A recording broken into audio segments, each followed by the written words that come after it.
Kad prilazimo vlasničkom psu, prvo pitamo vlasnika da li smem da pomazim vašeg psa, da li smem da mu priđem. Kad mačka mrda repom levo desno je nervozna. Pas zalaje na vas, vi se trgnete. A pas se razmišlja, vidi ovo funkcioniše, ja lajem, on se plaši, sad ću da lajem još više. Deca koja, na primjer, trpe nasilje u porodici, ono krene da se sveti slabim od sebe. Animal Rescue Srbije je nastao kao potreba u suštini 2014. ko se seća tih velikih poplava. Kod pasa ruka od ozgo često možda znači napad. Ruka od ozdo znači da niste agresivni, da ih ne ugrožavate. Hranite bilo koju životinju, da li je to ulična ili bilo koja druga životinja vlasnička. Dajte im hranu iz ruke. To bacanje petardi, da, bacio sam i ja. I žao mi je bilo što tada nije bio neko da dođe i kaže, čoveče, da li znaš šta radiš? Ljudi često ne znaju da ne treba da hrane ptice sa hlebom, pecivom i tim stvarima smoki. To ubija ptice. Ako pas vas vuče, onda je on vođa čopora. Nemojte ih zvati lutalice.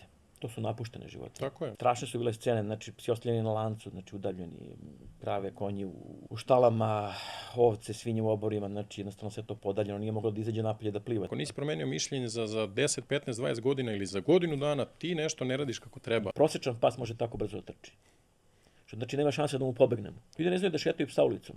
Najosnovniju stvar ne znaju da rade. Ne znaju zašto pas, na primjer, kad pas vuče da se sa drugim psom upozna, a vi vučete unazad tog psa, imate ga nazad, da vi radite potpuno pogrešnu stvar. Vidimo životinju negde na ulici i ne stanemo da je pomognemo. Grize na savest. Šta uradimo prvo? Izađemo na internet, prvu organizaciju koju nađemo, vidimo, uplatimo 1000 dinara da operemo svoju savest. Znači nemojte uzimati životinje prema eksterijeru. Nemojte uzimati životinje prema tome da vam se slažu uz boju nameštaja, uz boju očiju, ne znam, uz garderobu koju nosite.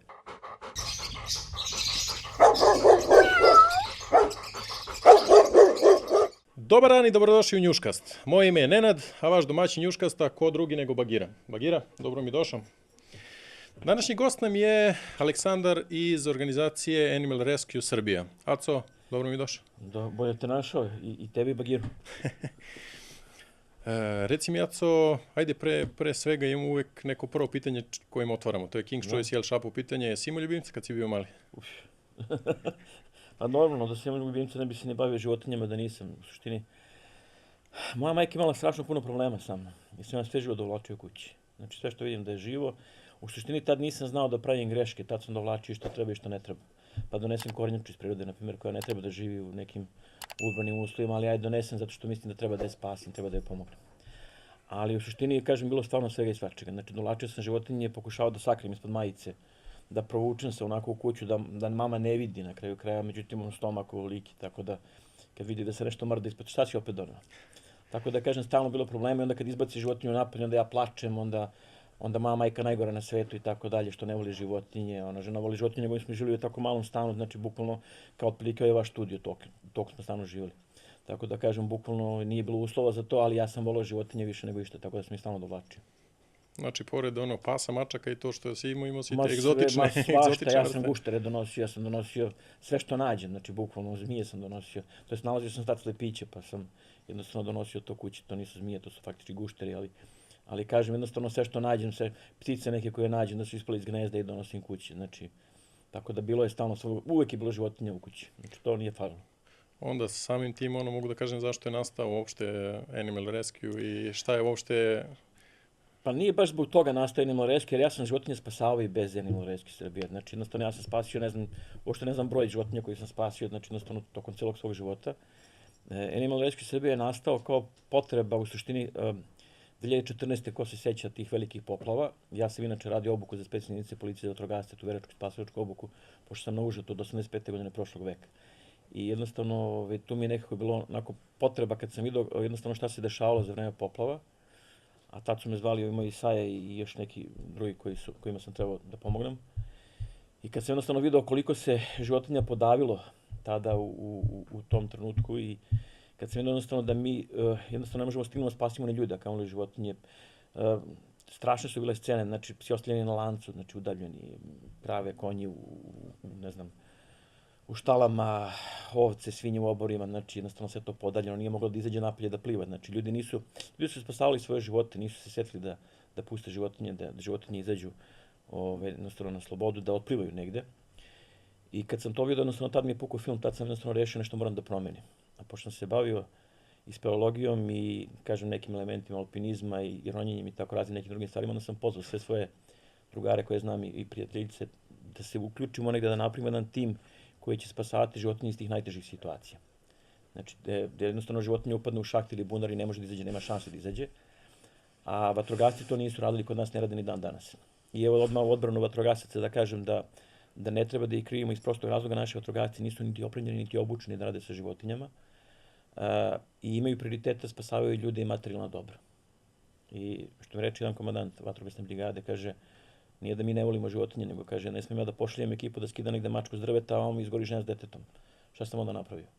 Tako da, kažem, s te strane moramo da razumemo da naši vatrogasci nisu za to opremljeni i obučeni i ne možemo to od njih da očekujemo.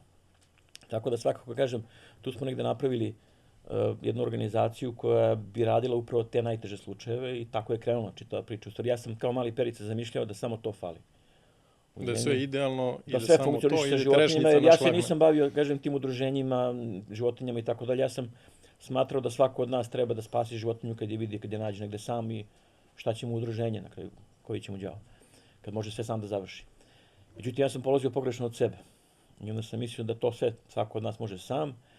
I onda sam shvatio u suštini da mi nemamo te ljude za to tehničko spasanje. Kad smo krenuli to sve da radimo, onda smo shvatili da mi svi zajedno koji smo se tu okupili, smo shvatili da mi nemamo ni mnoga druga pitanja rešena. Znači da nemamo, da su nam, da kažem, smeštaji za životinje u katastrofalnom stanju, da odnos ljudi prema životinjama je jako loš, da se ne radi edukacija sa decom uopšte vezano za životinje, da kažem, gomila stvari fali. Znači, jednostavno i kako god smo negde zagrebali, tu smo videli problem.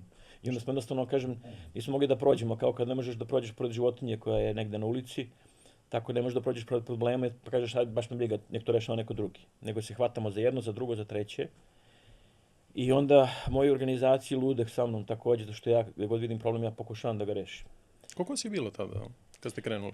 Prvi sastanak je bio naš 40. Smo se okupili otprilike naš 40. Napravili smo jednu zajedničku fotografiju kao za istoriju, za uspomenu. To je bilo pre nekih 10 godina. U stvari u martu mesecu, 15. marta će biti 10 godina od kako smo se sastali prvi put. To je mene oduševilo. Onako, ja sam samo ljude pozvao preko Facebooka, znači čisto onako da vidim ko hoće da se uključuje u tu priču. Međutim, od tih 40 ljudi, vrlo brzo se to rasulo sve, danas nas je u organizaciji samo 3 iz te prve postave. Znači, naravno, imamo sad ljudi isto toliko malo više čak tih volontera, ali nisu svi toliko aktivni. Međutim, mnogi su sagoreli. Mnogi su se jednostavno razočarali u društvu. Mi smo pomagali svima potpuno besplatno, nama niko nije pomagao. Nas se sjete samo kad im trebamo. Kad je frka neka, tad se sjete nas. Sve ostalo je bilo. Onda smo mi vukli, kopali rukama i nogama, znači vukli za rukav razne, da kažem, firme. Uspeli smo neki, da kažem, da uspostavimo s njima komunikaciju. Neke smo firme jurili po 3 godine da bi s njima uspostavili tu komunikaciju. Mnoge stvari smo uspeli da postignemo lepom reči na kraju kraja. Mnogi su nam pomogli, mnogi su nam donirali, ne znam, evo te bilborde koje imamo po gradu, koji se često viđaju, to su nam donacije. Iako svi pričaju kako mi to plaćamo čak po 5.000 eura po bilbordu. Da, mislim, to šta ljudi pričaju, te gluposti po internetu, no doćemo i do toga. Imali smo svašta nešto, tako da nisu nam oni... Ali kažem, to sve zahvaljujući trudu i radu svih nas. I Animal Rescue Srbija ne bi postojao da nije svih tih ljudi oko mene.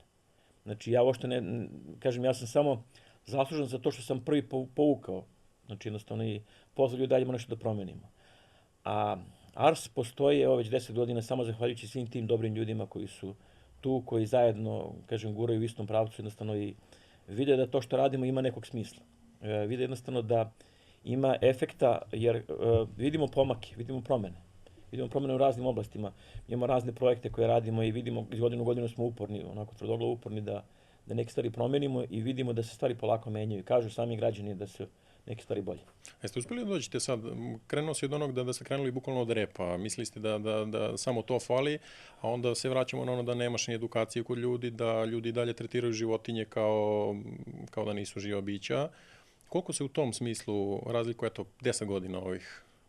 Pa ima pomaka, neću da grešim dušu da kažem da se ništa nije promenilo. Promenilo se na bolje, ali sporo ide. Jako sporo ide i u suštini smo još uvijek daleko u zaostatku u odnosu na neke razvijene zemlje. Neću da kažem za svet, pošto u svetu postoje i mnogo gorih situacija, da. Tako je. Mislim, neki ljudi izađu ne pogledaju samo šta Indijci rade, mislim, i kako se oni muče i na koji način oni pokušavaju da spasu životinje. Razgovarali smo mi sa nekim Indijcima koji se bave time i situacija je različita kao i u svakoj zemlji. Negdje imate dobru situaciju, negdje lošu.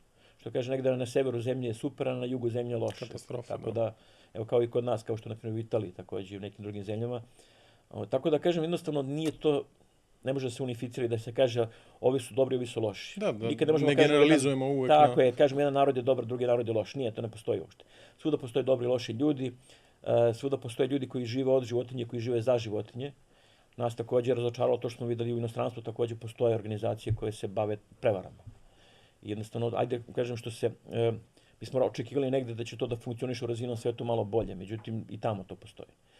Ali opet kažem, više nas boli naša zemlja, više nas boli to što ovde postoje ljudi koji se bave prevarama i koji žive od životinja. Da, što kažeš, mi živimo ovde i mi rešavamo ovde problem na iskren. Eto, ti si prvi iz neke organizacije koja se tiče zaštite životinja koju smo kontaktirali i hvala ti puno na vremenu. Hvala svima vama na tome što pričate o životinjama. To je jako važno da pričamo što više o životinjama, da ljudi budu svesni da su to živa bića, kao što ti rekao malo pre, da to nisu cipele koje ćemo ostaviti negde, nego da ta bića imaju osjećanje, znači i osjećaju strah i tugu i sreću i bol, samo što da nam kažu šta. Kao što Bagira pokuša da nam kaže nešto. Šta je, Bagira? Bagira, reci šta ti treba. Šta je? Ćeš češkanja? Reci, ajde te češkam, evo češkam. A nije on traži nešto iza mene, stoji tamo na policiji, vjerojatno, ali... Pa ko zna šta je video da. Izvini, prekinu se. Ne, kažem, nismo zvali, niti smo kontaktirali zato što u moru tih organizacija i svega ja znam i znamo, svesni smo da postoje jako onih puno organizacija koje rade super posao, ali postoje te što ti kažeš koji se bave prevarama i onda ne bih voleo da dovedem nekoga i da se ispostavi doveli ste tog i tog da vam priča, a niste niti proverili, niti ispostavi se sutra da je radio šta je radio. Tako da... Nažalost, problem je u tome što ljudi kad se svađaju životinje ispaštaju. A ljudi su mnogo posveđeni na društvenim mrežama, pogotovo svi misle da su najpametniji. Što kaže, mi se u ovoj prostoriji svi slažemo oko jedne stvari, a to je da ovde postoji jedan najpametniji čovjek. Tako? Tako da jeste. Zato kažem, tu je također problem u tom svetu ljudi koji se bave životinjama. Meni je to potpuno jasno. Ljudi krenu da se bave životinjama iz nekih emotivnih pobuda. Žao im je da vide životinju na ulici, a onda krenu da rade oko životinja i onda shvate u suštini da ne znaju dovoljno dobro da to se urade, pokušavaju da rade to sami, neće da dele mišljenje sa drugim ljudima, jednostavno ne žele da se, da kažem, na neki način druže, da podele to mišljenje. I to jeste njihova najveća greška, što neće se ukrupljenjavaju. Ja radeći sa ljudima dugo godina, znači bio sam u raznim klubovima, nekim ispeleološkim i tako dalje, sad da ne pričam dalje, ronilačkim i tako dalje, uvek je tu bilo negde, da kažem, sujete među ljudima. I u svakoj branši je. Tako je, svuda. Svi smo mi manje ili više sujetni, mislim, i to ne možemo da kažemo. Ko kaže da nije sujetan, nije malo, baš to je negde, svakog nas negde žacne nešto kad vidimo.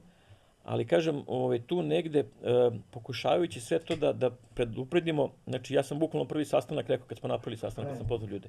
Ja sam rekao, ljudi, ovde će biti u ovoj organizaciji demokratija, dok god možemo se dogovaramo. Ako ne možemo se dogovaramo, onda ja donosim konačnu odluku. Komunizam. I više me ne interesuje dalje ništa. Mislim, kome se ne sviđa, ne mora da bude tu. To je tako bilo od prvog dana. Mnogim ljudima se to nije dopalo. Znači, ja sam rekao, dogovorite se prvo. Hajde, dogovorite se, pa ako ne možete, onda ćemo, neko mora da odluči. Jer ne možemo da se razvlačimo.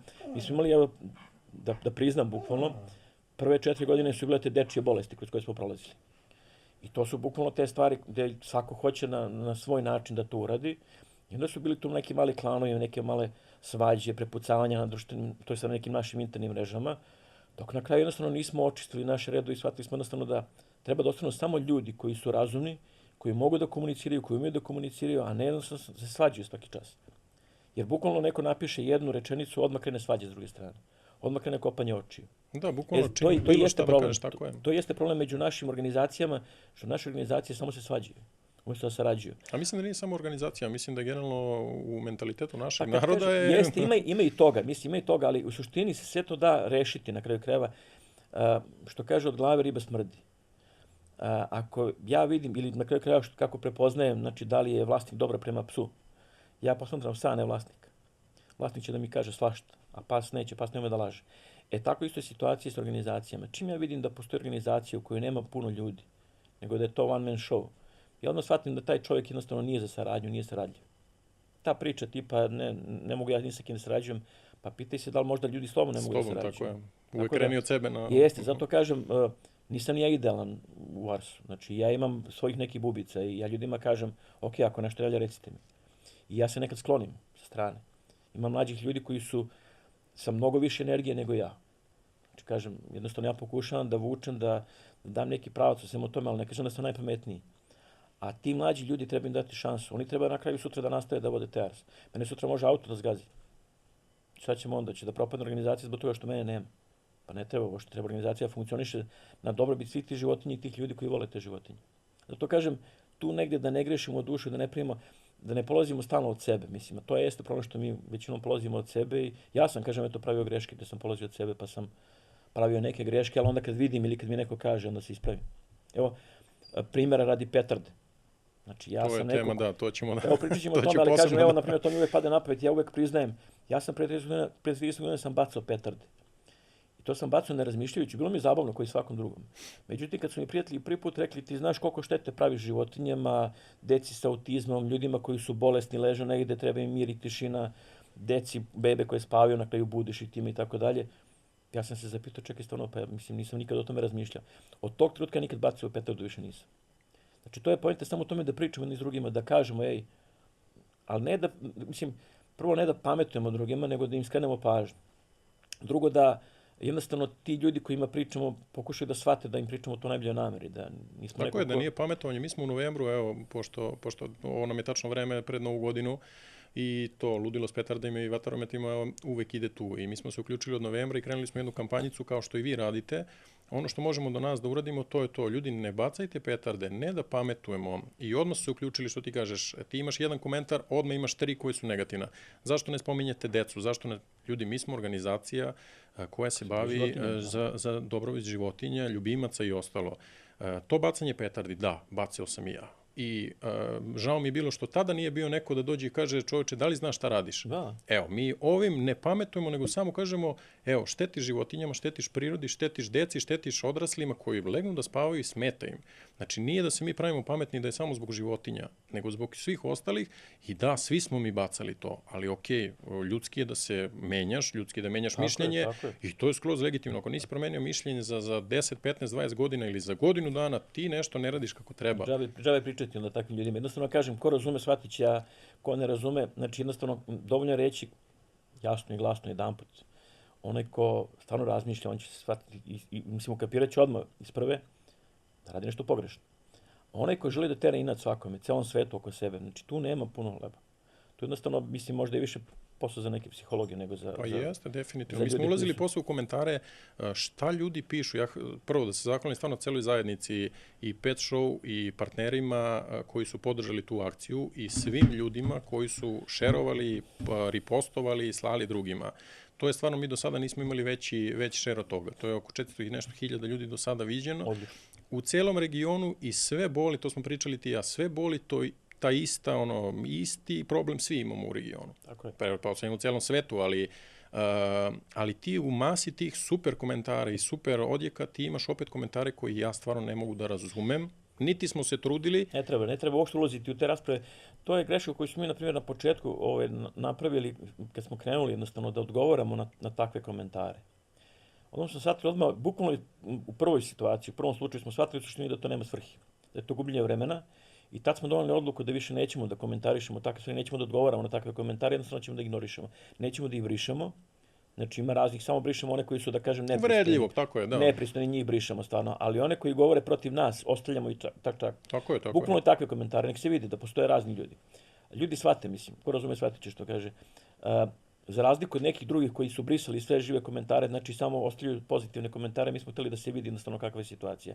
Jer to je ogledalo našeg društva, to je bukvalno takvi smo. Tako je. I treba da znamo kakvi smo i treba da radimo na tome da se menjamo. Tako da kažem, s te strane, jedna stvar koju smo jako, da kažem, pametno uradili na početku. Napravili smo jedan pravilnik u kome svako ko hoće da bude naš volonter mora da se saglasi sa tim pravilnikom. A u pravilniku stoji izrazito, znači taj deo za društvene mreže, te komentare, da je zabranjeno ulaziti u rasprave, svađe, prepirke i tako dalje, pogotovo ako ste ispred Animal Rescue Srbije. Tako je, ne predstavljaju sebe, nego predstavljaju organizaciju. Tako je. Šta ćete vi raditi privatno, to je vaša stvar. Ali ako vidimo da i neko čak privatno stalno to radi, a vamo se negde pojavljuje, skrenemo pažnju. Iz prostog razloga nema svrhe, od toga nema...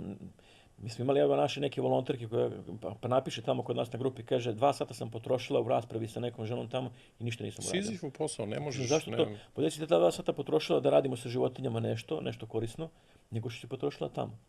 Tako da kažem, to je nešto što smo shvatili vrlo brzo. Ljudima smo to stavili kao pravilo, znači nema toga, nema svađe, nema prepucavanja. Ako vam se to ne dopada, idite sami pa se svađajte po društvenim mrežama. Ako vam imate potrebu da se svađate, to je vaša stvar. ali nemojte to raditi ovde. Što kaže, ako nemate šta da radite, nemojte to raditi ovde.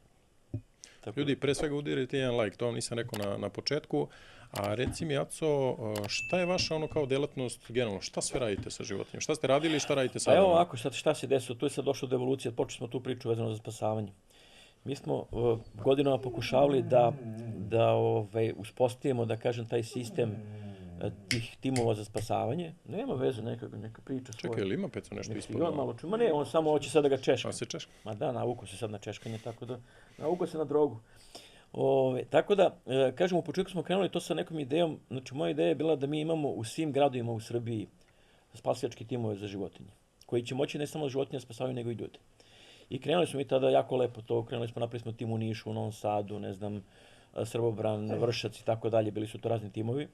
Međutim, onda su se neki ljudi infiltrirali u naše redove koji su bili jako loši u suštini u celoj toj priči, pa smo onda i to morali da čistimo. Čak smo došli do nekih sudskih procesa, su nam krali opremu i tako dalje, tako da kažem, svega i svačega je bilo. Ispostavilo se da su neki ljudi čak i jako loši prema životinjama, ali mi to nismo znali, nikome ne piše na čelu kakav je. Trebalo nam je vremena da se malo iskristališu neke stvari. Pa nam je trebalo vremena da shvatimo i kakve su neke organizacije za koje smo verovali da su... Dobre. Pa da to kažem, krenete onako grlom u jagode. Kažem, ko mali perić smo krenuli onako, sve to lepo, idealno, bajno i sjajno. Ali okej, treba vremena da to sazri, da shvatimo jednostavno, da razlimo žito od kukolja i da shvatimo gde su problemi. Godinama smo mi radili ta spasavanja potpuno besplatno. Ta tehnička spasavanja iz tih najtežih situacija, šahtovi, bunari, krovi, sa drveća i tako dalje. Ali je jednostavno broj poziva počeo da se povećava, a broj spasilaca se smanjuje. Jer mi spasioce nismo plaćali.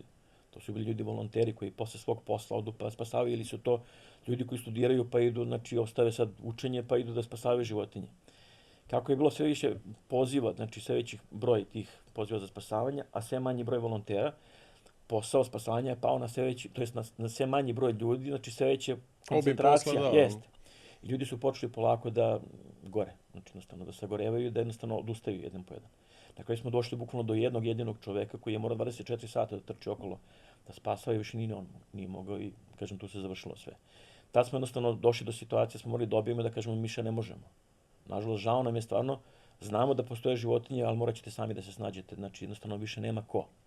Mi smo radili obuke koliko puta, stalno vrtili u krug, znači ta obuka da napravite jednog dobrog spasioca treba nam 2-3 godine.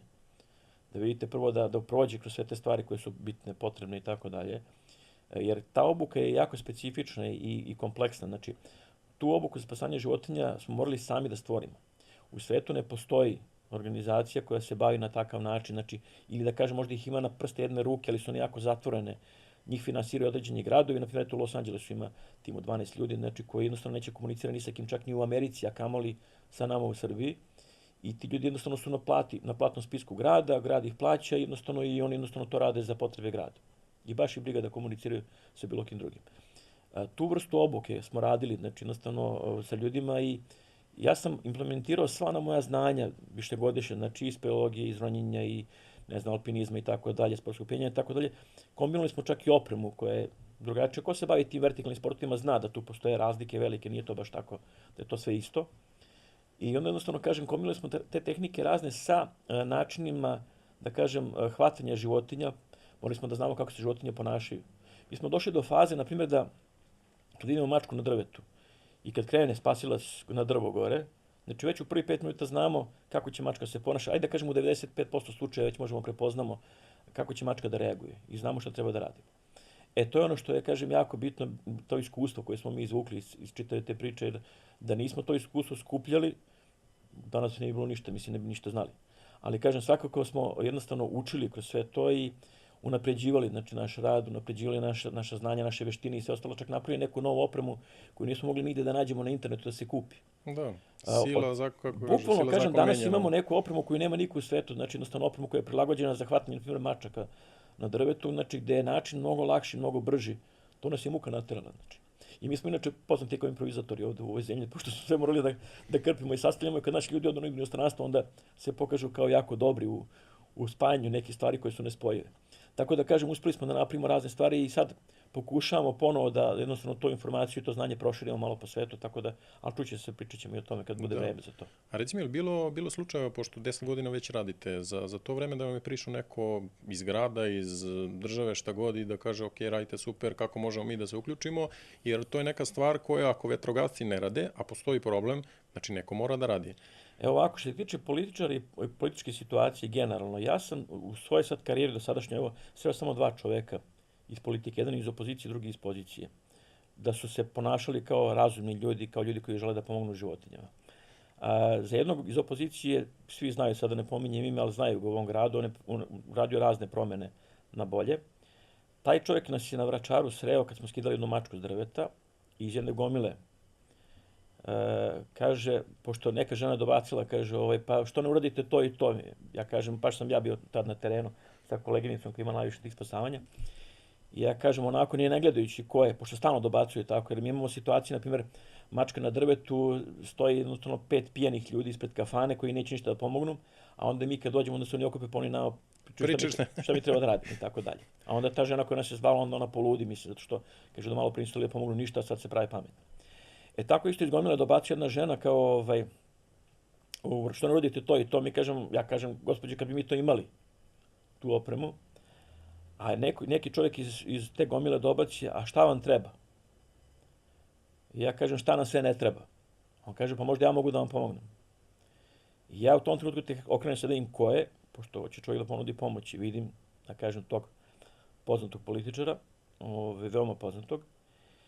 I onako skeptično razmišljam u glavi, ovaj sad se pravi tu važan pred publikom. Da se još par glasova da... Tako je. I on kaže meni, priđe i kaže, evo vam moj broj telefona, pozovite me da vam pomognem koliko god mogu, mislim kako mogu. I ja uzmem njegov broj telefona, upišem i on kaže, pozovite me. Jer sam mislio prvo da mi je dao lažni broj telefona, najiskrenije. I ja ga pozovem, stvarno mu zvoni telefon. I ja kao dobro. Međutim... Toliko o poverenju ka političarima koji imamo da... Mislim, pričam najiskrenije. Stvarno kažem, takav odnos imam prema političarima. I jednostavno dođem nazad, vratim se u Ars i kažem sad ljudima tu u tom najužem timu, znači kažem koga smo sreli i tako dalje, šta nam je ponudio i sve ostalo. Svi smo bili skeptični, 2 mjeseca ga nismo zvali uopšte. Znači, dok se sleglo sve. Dok se nije sleglo. Međutim, pred Novu godinu imamo frku, znači stvarno nam fale neke stvari i stvarno smo u problemu. Ajde kao da probamo. Proba koleginica, pozove ga, čovjek istog trenutka odgovori, istog trenutka nam, znači, bukvalno pomogne, uplati nam novac na račun, znači, bukvalno dan posle toga, čim smo potpisali ugovor, čim smo sve završili, znači, pomogne nam, mi time rešimo neke osnovne probleme koje smo imali. I od tad krene tu, kažem, neka komunikacija, neka saradnja, gde ja stvarno shvatim da čovjek stvarno voli životinje, mislim, i da hoće da pomogne. I pomagao nam je više puta, dok jednostavno nije i on zapao vjerojatno u problem i više nije mogao. I, kažem, tu smo jednostavno prekinuli da više tražimo, da pitamo bilo šta. Jednostavno nećemo da sad maltretiramo bilo koga, nego jednostavno ko hoće, on će pomoći, na kraju ko može pomoći će. Međutim, ispostavilo se to što je ostao jako dobar utisak na mene u celoj toj priči i što ja verujem i dan danas da taj čovjek voli životinje iskreno, bez obzira na politički stavove, na političko ponašanje. Isto tako smo sreli jednog predsjednika opštine, koji je bio tu predsjednik opštine do skoroj opštine na kojoj se i vi nalazite. I koji je stvarno se pokazao kao jedan pozitivan čovjek koji hoće da pomogne životinjama. Nažalost, više nije na toj poziciji, na nekoj drugoj poziciji, ali stvarno se pokazalo i videlo se da voli životinje iza kamere, što mi kažemo. Jednostavno, to je ono što je nama bitno. To je ono što ja kažem, prepoznaješ čovjeka ili životinju prepoznaješ kad je vidiš u nekoj drugoj situaciji. Nekad je sve namešteno. Kad se svi slikamo, tad su svi nasmijeni, sve super.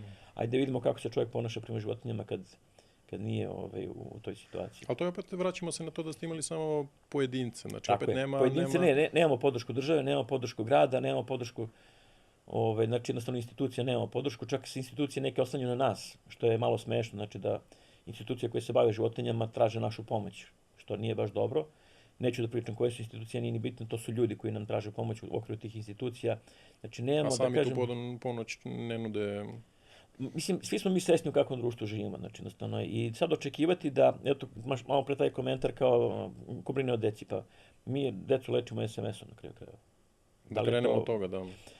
Evo sad da pričam samo podatke neke. U našoj zemlji se 2% odvaja za donacije za životinje. Od svih donacija koje se daju. U Velikoj Britaniji 95% se odvaja za životinje. Zašto? Zato što, onih 5% za nešto drugo. Zato što tamo država brine o tim socijalnim slučajima, svemu tome i jednostavno ona leči decu. Zato kažem, tu negde kad uporedimo te stvari, znači mi vidimo koliko smo mi kao društvo, znači po svesti, koliko smo, da kažem, negde, neću kažem zaostali, ali negde neosvešćeni. Jer po tome kakav odnos imamo prema slabijim kategorijama društva, po tome se poznaje snaga i da kažem, civilizovanost tog društva. Koliko smo mi svesni toga da treba pomognemo i nekim drugima. I to nisu samo, kažem, to što mi volimo životinje, ne znači da ne volimo decu sa autizmom i da ne volimo neke druge kategorije kojima želimo da pomognemo. Znači, koliko žena ima ugroženih, znači, koliko femicida i svih ostalih stvari, znači, koliko žena obolih od raka dojke i tako dalje. Znači, 1000 problema postoji u ovom društvu koje treba rešavati. Mi koji možemo treba da pomognemo onima koji to nemaju i koji ne mogu. Tako je. Ali životinje nemaju svoj glas, oni ne mogu da kažu ništa. Tako da kažem, tu negde treba malo više da se osvestimo. Evo, ja pozivam ovom prilikom poznate ličnosti da nam se jave. Mi imamo jednu kampanju koja se zove Njihov glas, znači jednostavno gde oni mogu da budu njihov glas, da kažu nešto u njihovo ime. Ono što njih najviše boli da to pomenu i da kažu jednostavno u njihovo ime. Tako da kažem, mi smo to krenuli da radimo tako neke stvari i to je nešto što je dobro. Da, super, dotaći ćemo se stvarno ti kampanje koje radite, ali vratit ću se samo na ove probleme koje imate. Šta je to što vas trenutno najviše tišti, muči? Eto, Nova godina, rekao si da najviše problema imate pred Novu godinu. Pa, generalno, kao i sve organizacije, uvijek su finansije tu problem. Znači, sad da ne penim se nešto kao sad nije, jeste. Finansije su uvijek problem, problem su volonteri, uvijek nam fali ljudi, jer životinja sve više i više. Što imate više volontera, više životinja vam dolazi na kraju krajeva i onda treba brinuti više životinja. Mi imamo rehabilitacioni centar sa nekih 200 životinja. Sad selimo te životinje iz Rakovice, neke životinje, selimo ptice, na primjer, pošto imamo ptice koje niko neće. Neće ih zovrt, neće ih bilo kod, što to nisu toliko ugrožene vrste. Na primjer, golubovi, vrane i tako dalje, kad nemaju krilo. Znači, one su osuđene na smrt ako ih ostavite na ulici. Niko neće da ih primi kod sebe. I onda ih mi primimo kod nas, mi brinemo o njima. Imamo mnogo tih životinja koje su odavno kod nas, već koje jednostavno brinemo o njima godinama i mi finansiramo sve to. Evo sad na Adi Ciganliji tamo hranimo jednu kažem, veliku jatu labudova. Ljudi koji prolaze Adom Ciganlijom, koji idu krugove prave, vide tamo na jednom mestu baš kod Avantura parka, gde je i nastala ideja za Animal Rescue Srbija. Tu smo sad napravili ekološki centar, znači tu sad radimo neke druge lepe stvari. Rasađujemo hrast i tako dalje, pošumljavamo Srbiju i pravimo neke stvari koje će pomoći biodiverzitetu životinja. Ali kažem, nama svakog dana za to hranjenje tih labudova tamo ode 1000 dinara. Znači svaki dan, pa sad izračunajte koliko to ode godišnje. Znači, zato kažem, sve strane nam treba pomoć takođe.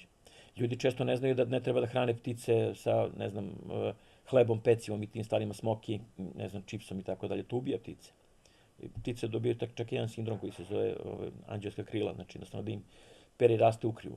I onda ne mogu da lete kako treba, pogotovo mlade ptice, ako se ne hrane pravilno, znači, kažem, sa pravom hranom kojom treba se hrane sa semenjem, znači to je pšenica, kukuruz, ne znam, suncokret, šta god imate, znači da je prirodno sirovo seme, to dajte pticama, nemojte im davati hleb, ne znam, peciva razna i tako taj. Evo sad iskreno, prvi put čujem i hvala ti stvarno na, znači... Mnogi ljudi ne znaju, mnogi ljudi u najboljoj nameri... Kokice bacamo hleb, mrvice i ostalo. Mnogi ljudi rade to u najboljoj nameri i to je lepo što oni imaju dobro nameru, međutim nisu svesni toga da ubijaju. To je otprilike kao kad bi deci dali cigarete da puše.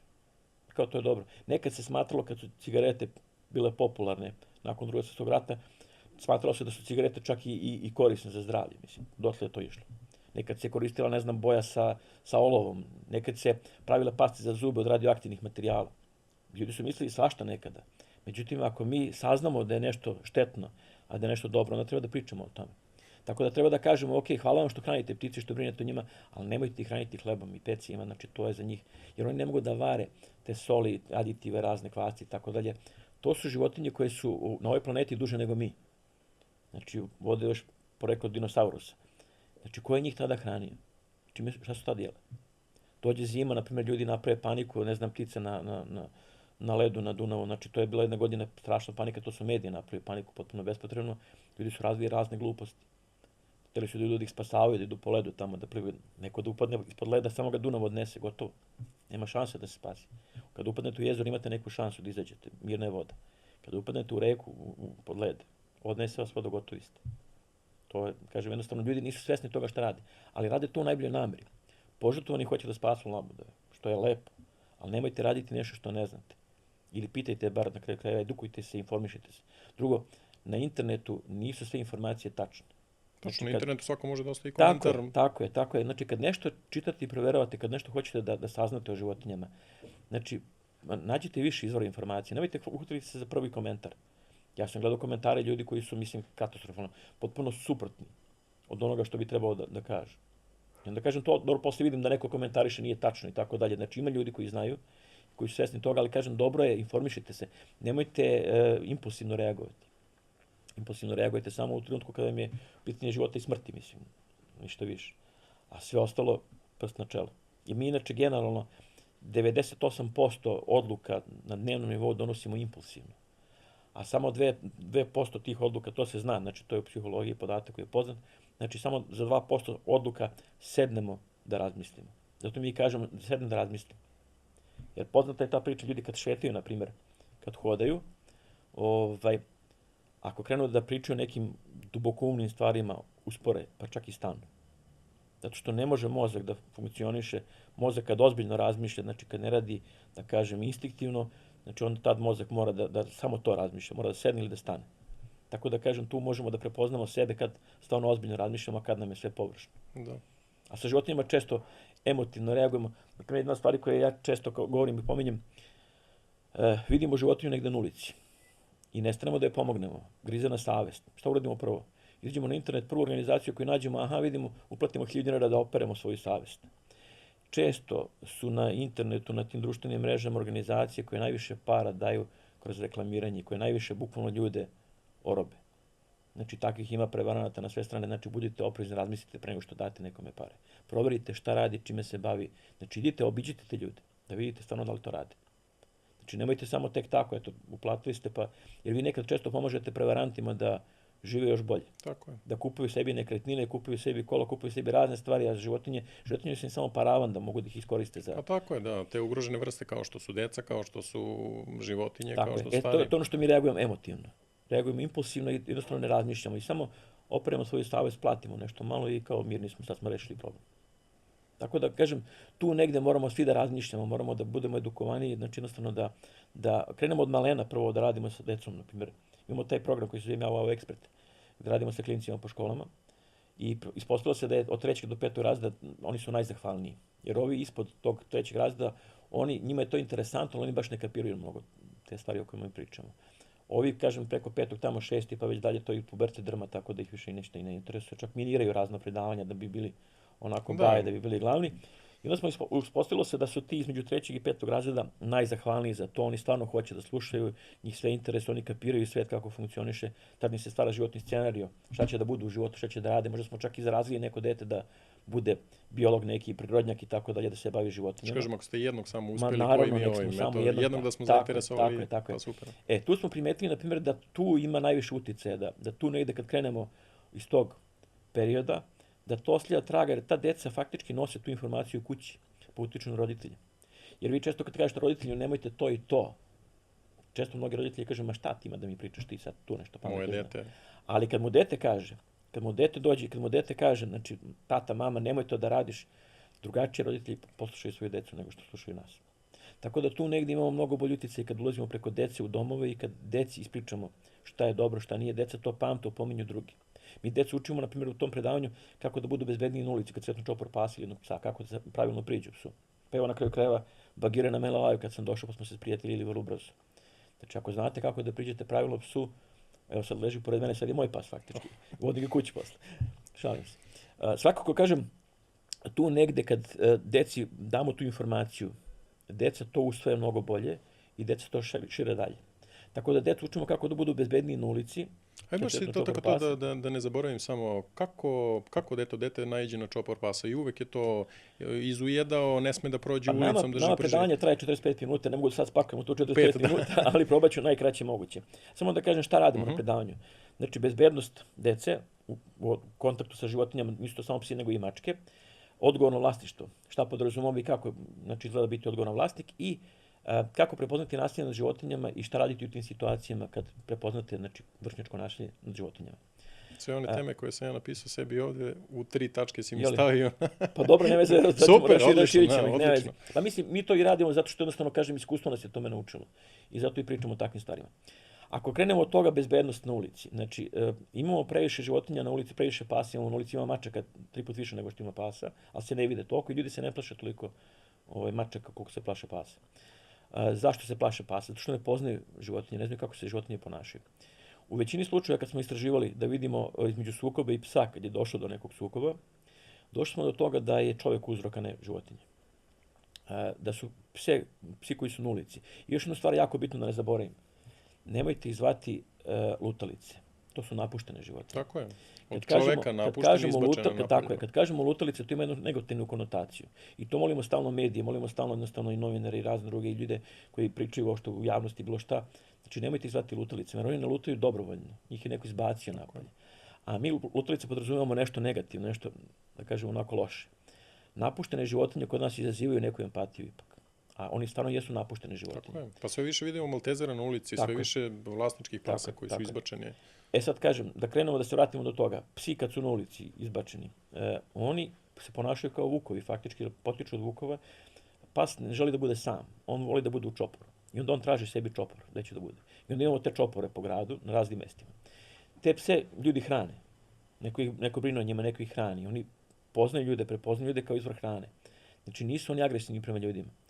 Oni su agresivni u situacijama kad mi njih iznenadimo ili kad mi ih napadnemo ili kad se desi nešto što dođe do zabune. Evo navešću na primjer 2 primjera banalna koja često navodim, koji imaju ljudi lako ljudima da shvate, da ukapiraju te banalne primjere.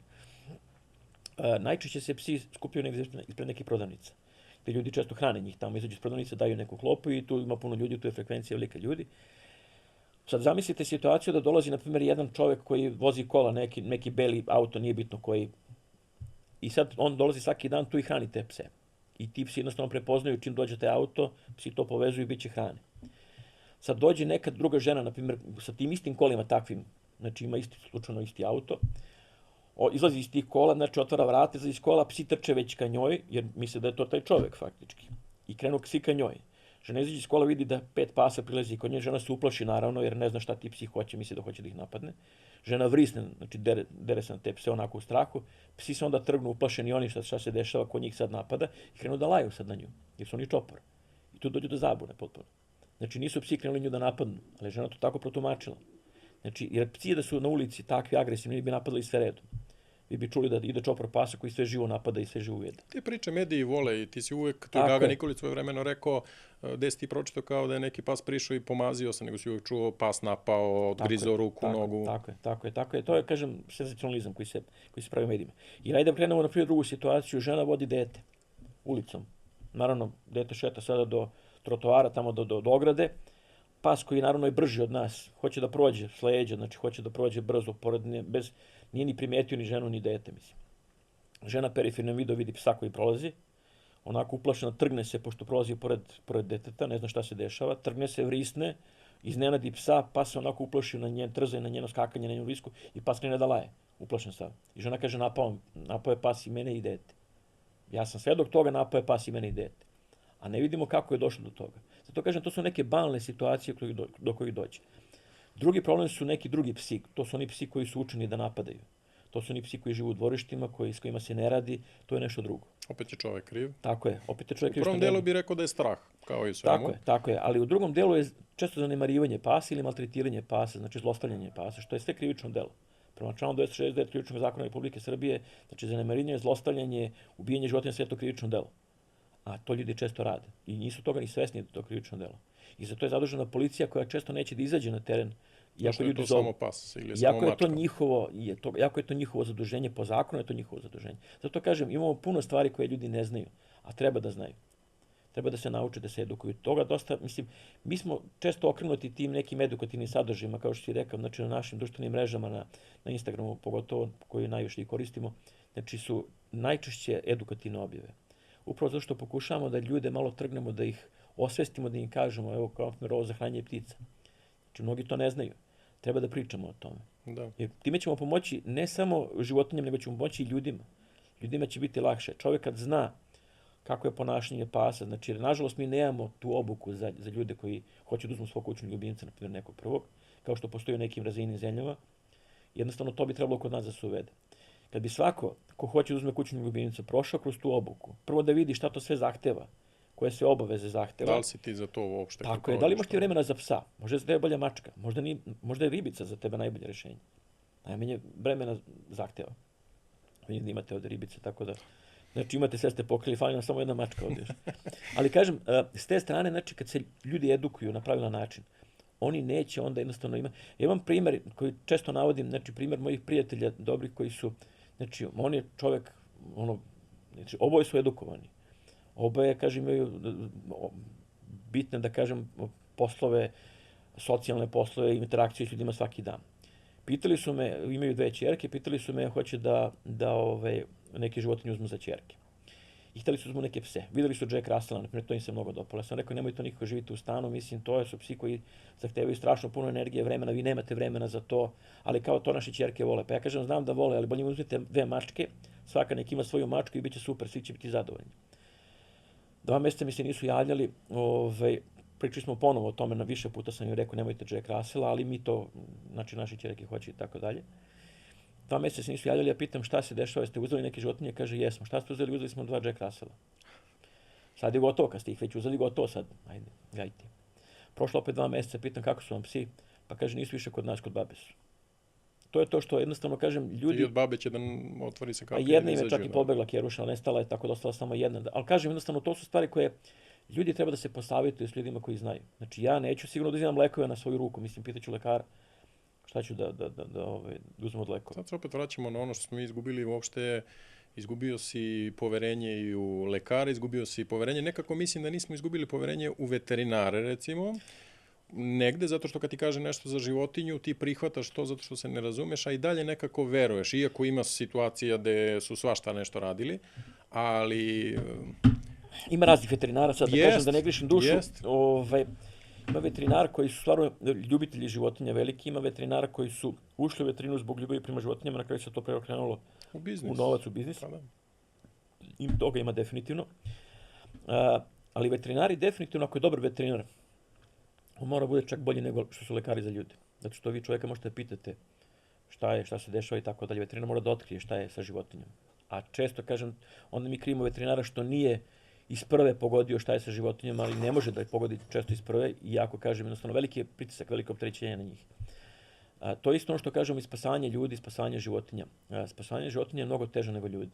Znači, ono tehničko spasanje kad pričam. Ja kad silazim u bunar da spasim čoveka, taj čovjek jednostavno zna i kako je dospao, zna šta je polomio, zna šta ga boli i tako dalje.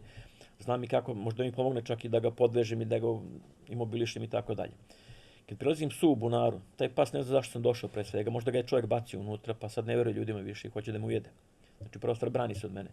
Drugo, ne može da mi kaže šta je polomljeno, ako treba da ga vežem, ja nisam siguran zašto ću da ga, šta ako sam uhvatio neki deo koji je polomljen, on će da, reaktivno će da me ujede. Jasno. Znači, tako da je, kažem, moramo mnogo više da čitamo ponašanje životinja, mnogo više moramo da razmišljamo. Treba nam mnogo više iskustva na kraju krajeva svemu tome. Zato spasanje životinja je mnogo teže nego spasanje ljudi. I to je nešto zašto nam treba mnogo više vremena da obučimo ljude da spasavaju, pravilno da spasavaju životinja, a da oni budu bezbedni pri tome. Tako da, kažem, sa životinjama je sve malo komplikovanije za ono ko ne zna. Onaj ko zna i ko se bavi životinjama, znači jednostavno, tako je, češka me, ome da si prestao. Onaj ko ne zna, ko zna sa životinjama, njemu je mnogo lakše. Jer ja kažem, meni je mnogo lakše da radim sa životinjama nego s ljudima. Ljudi su prevrtljivi, ljudi će da vam danas kažu jedno, sutra će da urade drugo. A životinja će uvijek da se ponaša isto. Jer kod njih je instinktivno ponašanje. Životinje prepoznaju samo dobro i loše. Što mi kažemo, životinje nisu rasisti. A mi ljudi se delimo po pitanju, ne znam, vere, politike, nacije, seksualnog opredeljenja, ne znam, gurmanskog opredeljenja, ovoga, mislim, 1000 nekih podela, samo pravimo podele potpuno nepotrebne. Životinje samo prepoznaju šta je dobro, šta je loše i po tome se vode. I mi se trudimo negdje da to prepoznajemo, također da se tako ponašamo u komunikaciji s ljudima i da budemo nekad i posrednici i da kažemo često životinje imaju svoja prava, da, ali ih imaju i ljudi također. I ne možemo da kažemo da sad, ako životinja sad negdje ugrožena, sad samo treba ljude da sklonimo samo da bi životinje. Ne, moramo zajedno da živimo u ovom svetu, jer ovo nije neki paralelni svet. Mi živimo u jednom zajedničkom svetu gdje jednostavno imamo interakciju jedni s drugima. Da, niti smo mi iznad svih, niti si je bilo ko... Mi smo deo životinjskog sveta. Tako je. I mi uvijek potenciramo onaj eko, a ne ego. Pošto postoji, imate onaj trougao gdje je čovjek na vrhu te piramide i to se zove ego. Znači da čovjek mi znate da je sve ispod njega. Ima onaj krug sa gomilom tih životinja, gdje je čovjek negdje u sredini i to je taj ekosistem, znači smo mi deo faktički te ekoceline. To je ono što moramo da shvatimo, jednostavno da prihvatimo da smo deo živog sveta. Ekosistema i prirode, Tako da. Vraći samo za edukaciju. Gdje ljudi mogu da se, je li vi to sa školama organizujete? Da, to ide preko škola, nas ljudi pozovu, znači škole nas pozovu, onda mi odemo u školu, neka organizujemo ta predanja.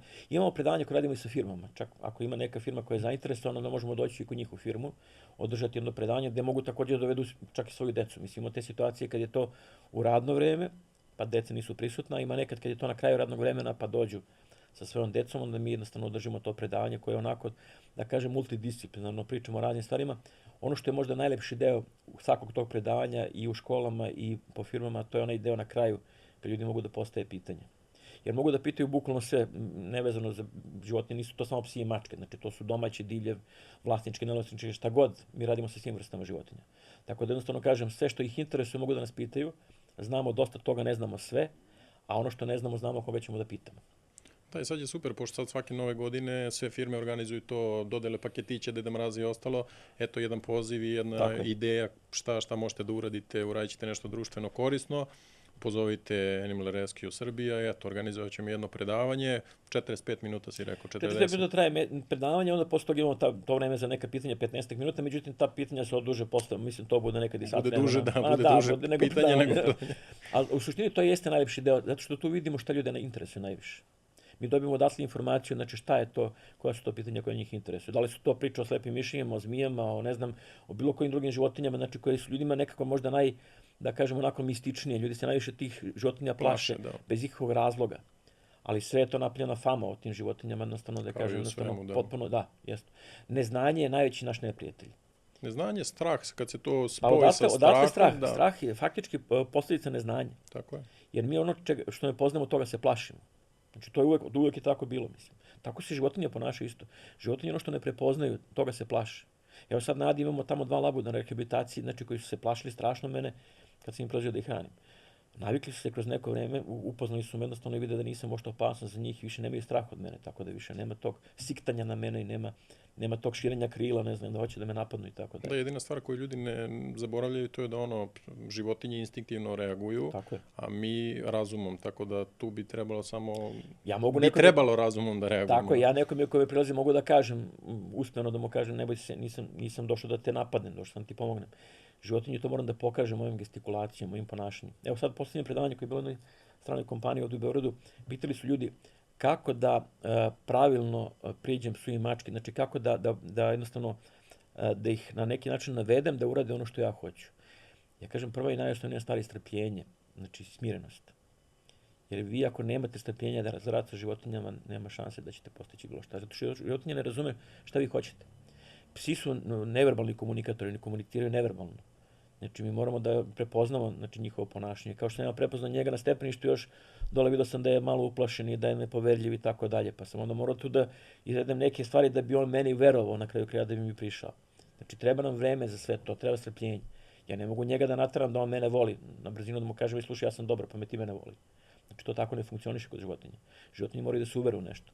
Mi ljudi često, čak umemo i da preskočimo svoje instinkte i da poverujemo nešto što nam neko kaže. Zato kažem, ja ljudima ne verujem toliko koliko verujem životinjama. Mnogo lakše prepoznajem ponašanje životinja nego ljudi. Kod ljudi sam uvijek oprezan, nisam siguran šta misle.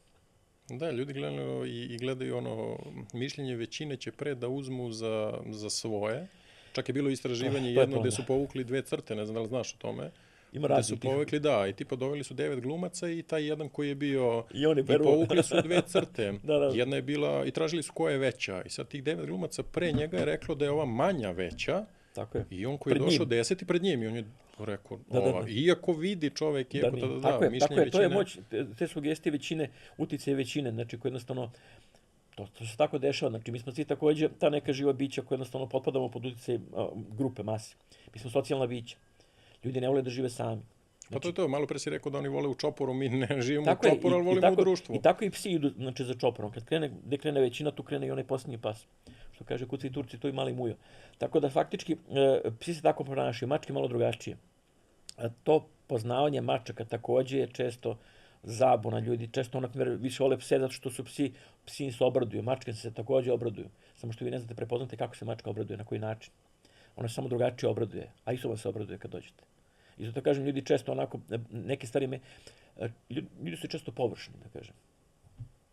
Razumljivo s jedne strane, zauzeti su gomilom obaveze, gomilom posla, ne stižu jednostavno da se u sredsredu fokusiraju. Kažu mi ljudi, ako poznaješ više životinje, pa naravno ja sam se fokusirao na životinje, mogao sam više posmatrati životinje nego vi. Ali kad bi se vi malo samo potrudili da posmatrate životinje, da gledate kako je od malena posmatram životinje. Od malena gledam uzroke i posljedice, šta se dešava kad uradim ovo, šta će životinje uraditi. Tako da jednostavno na osnovu toga mogu da procenim vremenom kasnije kod većine. Jer životinje nisu, živa bića nisu matematika. Tu nema 2 i 2 pa je uvijek 4. Većina životinja se ponaša tako, ali će biti jedinke koje se neće tako ponašati. Morate biti spremni na to. Ja sam spreman uvijek da će mačka da me ogrebe. I ono što učimo, na primjer, često decu, eto u tom ja ovo ekspertu, kad pružite ruku mačke, ako mačka krene šapom, znači budite spremni da će da se ogrebe. I nemojte da povlačite ruku. Jer u suštini šta se dešava kad mačka nas ščepa ovako, mačka hoće samo da nas ščepa. Mačke naše kućne nisu tigrovi da ubijaju udarnice šape, svoj plen. Znači mačka zabode kandže samo, a mi povučemo ruku. I onda se mi izgrebamo. I onda kao mačka nas ogreba. A ne, mi smo se sami izgrebali.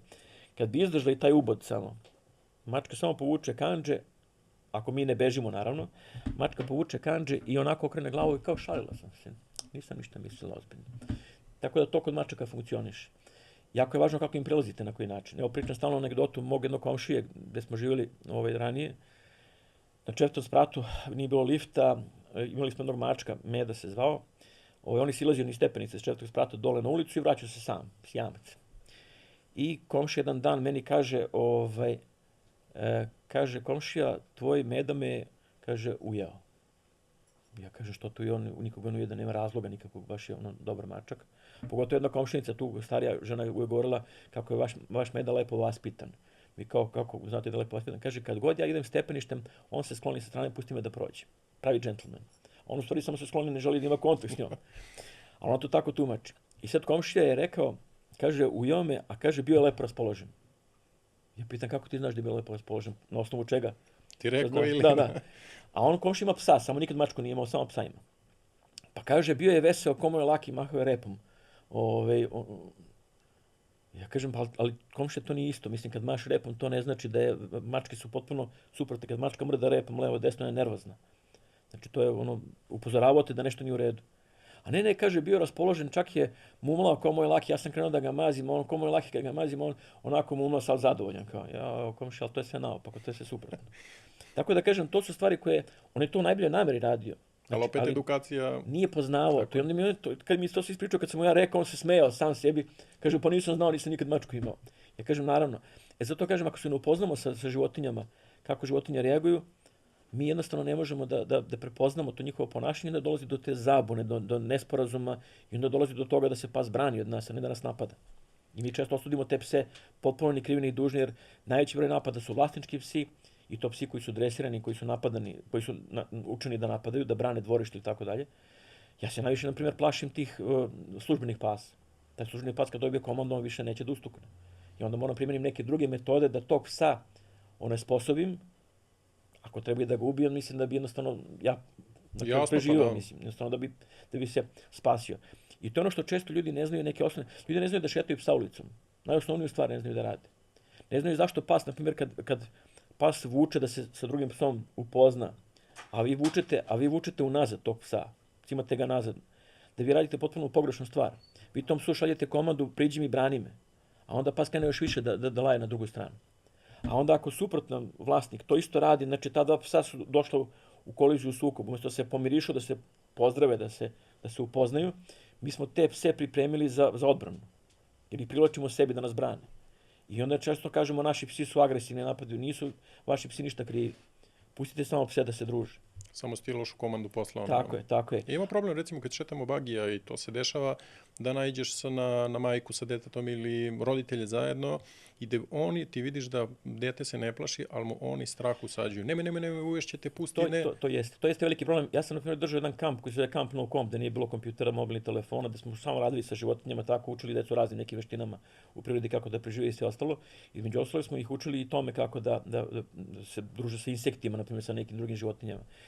Ja sam tu primetio, na primjer, da deca strah od insekata imaju od od roditelja. Ja kad uzmem zmiju u ruku ili kad uzmem insekta i kad im pružim onako, deca bez straha priđu da pipnu to, jer vide od mene, po primjeru, vide da je to sve okej. Kad priđem psu i pokažem im psa kako da priđu pravilno ili mački i tako dalje, deca bez problema prilaze. Nažalost, ne možemo da krivimo toliko ni roditelji, jer pitanje je da li su ti roditelji imali kontakt sa životinjama. Ne možete očekivati od nekoga ko nije imao kontakt sa životinjama da zna kako da prenese taj kontakt svojoj deci. Što kaže, ne možete vi očekivati od osobe koja je cijelo život dobila batine da zna da pruži ljubav. Kako? Ako taj čovjek je odrastao u nasilju stalno, ako je stalno dobio batine, ili žena, nebitno je, mislim, koja je odrastao u takvoj porodici, kako da očekujete da svoje dete vaspitava sa puno ljubavi, kad ne zna kako izgleda ljubav uopšte? Zato kažem, ono što moramo da vidimo, ako dete već vrši nasilje nad životinjama, treba se pitamo zašto. Znači da vidimo jednostavno da li to dete trpi nasilje nad sobom. Da, to je posledica samo, gde je uzrok u stvari. To je definitivno dokazano, zato što deca koja, na primjer, trpe nasilje u porodici, pošto ne mogu da se, svi mi imamo osjećaj za ravnotežu, za balans, za pravdu, za jednakost, znači za nešto što je jednako. U toj situaciji, znači, deca to takođe kapiraju. Kapiraju da su ona kažnjena, a da nisu ništa kriva. I dete da bi napravilo neku ravnotežu, ono krene da se sveti slabim od sebe. Da bi ono kao, neko mene maltretira i nekog ja, pa to je sad kao neka ravnoteža. Gde prvo krenu? Prvo krenu štenci, mačići, nešto što je bespomoćno. A kasnije to nastavlja u školi, u obdaništu, pa u školi. Ako ne razgovaramo s tom decom, ako ne sprečimo to ponašanje, znači ako ne pomognemo toj deci, da ta deca ne budu ugrožena, oni će nastaviti to i kasnije u društvu. Ta deca jednostavno se osjećaju kao da su ostavljeni od celog sveta, oni su protiv celog sveta. Oni se uključuju u čopore, pridružuju se čoporima isti takvih ljudi i tako nastaju bande razne, mislim, i kažem, razne grupe tih ljudi koji se bave kriminalom. Kaže, sličan se sličnom. Tako je. Oni se jednostavno osjećaju sigurno jedan s drugim, čuju jedni druge, imaju te neki, da kažem, kodeks gde jednostavno brane jedni druge, brane svako svoj klan brani. Kao što psi brane svoj čopor. Da. Vrlo su stvari proste, mislim, vrlo su jednake. Znači, ljudi se ponašaju isto kao i životinje. Samo što mi to ne možemo da prepoznamo, možda ne vidimo takve stvari. Tako da, kažem, kad to prepoznamo na vreme, kad su deca još mala i ako s njima radimo, utičemo, možemo da ih vratimo na pravi put. Ako nemamo, mi se često pitamo šta radi ti roditelji na kraju s takvom decom. Da vidite samo sudske odluke, znači iz prakse sudske, znači jednostavno koliko samo opomene ima, znači za nasilje dece nad životinjama. Gde su deca radila stravične stvari životinjama. Bolje da ne pričamo to javno, znači da ne zgadimo ljudima život. Ali ja se samo pitam kakvi su ti roditelji, ako su deca takva. Znači ti roditelji su potpuno ispustili tu decu, uopšte ne vode računa, znači da deca nemaju nikakvu ljubav.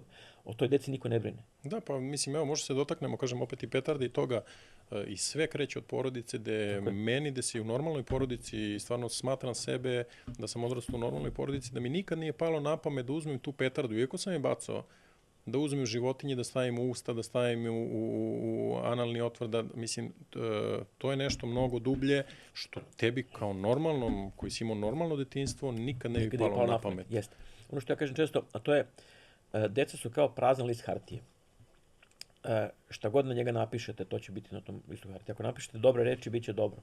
Ako napišete loše reči, bit će loše dete. Tako da moramo da vodimo računa šta pišemo na toj hartiji. Znači šta ćemo napisati na tom praznom listu hartije od početka.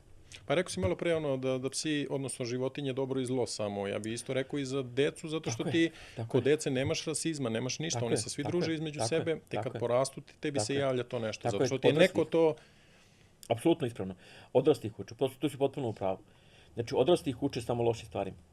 Mediji takođe, mislim, jednostavno, pa imamo gomilu ratova, znači što se jednostavno medijski manipuliše sa ljudima. I to smo videli. A masa jednostavno se ponaša kao što se ponaša masa, mislim, jednostavno ko ovce što se ponašaju. Kako je krdo, pa to je ono, mislim, to je, istraživanja su rađena. Krdo, čopo, jato, znači šta god da je, mislim, jednostavno, svi koji žive socijalno nekim grupama, znači jednostavno kreću tako za ostalima, ne razmišljajući. Kao taj što je rekao da linija ova duža od ove, zato što je masa rekla tako. Tako je. Niko ne želi da bude izopšten. I iz tog razloga jednostavno se ljudi tako ponašaju. I straha, opet i straha. Tako je. Samo ću se vratiti na onu edukaciju. Kako dete da priđe, eto ti, naiđe na ovaj čopor. Puno tema, pa sam preskočio. Da, nema veze, ali vraćamo se. Evo, probat ću da sažmem to što kraće vreme. Znači da ljudi shvate jednostavno kako da se njihova deca ponašaju u takvim situacijama, ne samo deca, nego i oni. Znači prva stvar koju treba da znamo, a to je, za razliku od nas koji se rukujemo, znači psi se njuškaju. Naravno, mi nećemo sad da kleknemo dole pa da se njuškamo sa psom. Niti će pas nama da pruži šapu. nego naravno mi ćemo njemu da pružimo ruku, a on će nas da onjuši. To je ta komunikacija, te kontakte. Kad priđemo, na primjer, psu koji je na ulici, koji je nepoznat, pružit ćemo mu ruku, naravno. Tako ćemo pružiti i vlasničkom psu. Pri tome, kad prilazimo vlasničkom psu, prvo pitamo vlasnika da li smem da pomazim vašeg psa, da li smem da mu priđem. Jer možda njegov pas nije, da kažem, vaspitan lepo. Tu moram da napravimo opet razliku između vaspitanja i dresure. To su dve različite stvari, to ljudi često mešaju. Ali kažem, kad vlasnik kaže možete da mu priđete, to još uvijek ne znači da pas hoće s nama da se druži. Nije raspoložen, nešto ga boli, uplašen je iz nekog razloga, jednostavno ne želi da se s nama, možda je stariji pas pa ne želi s nama da se druži, ima raznih razloga koji kod nas ljudi. Mi tad često grešimo što kad vlasnik da dozvolu mi odmah krenemo rukom na psa.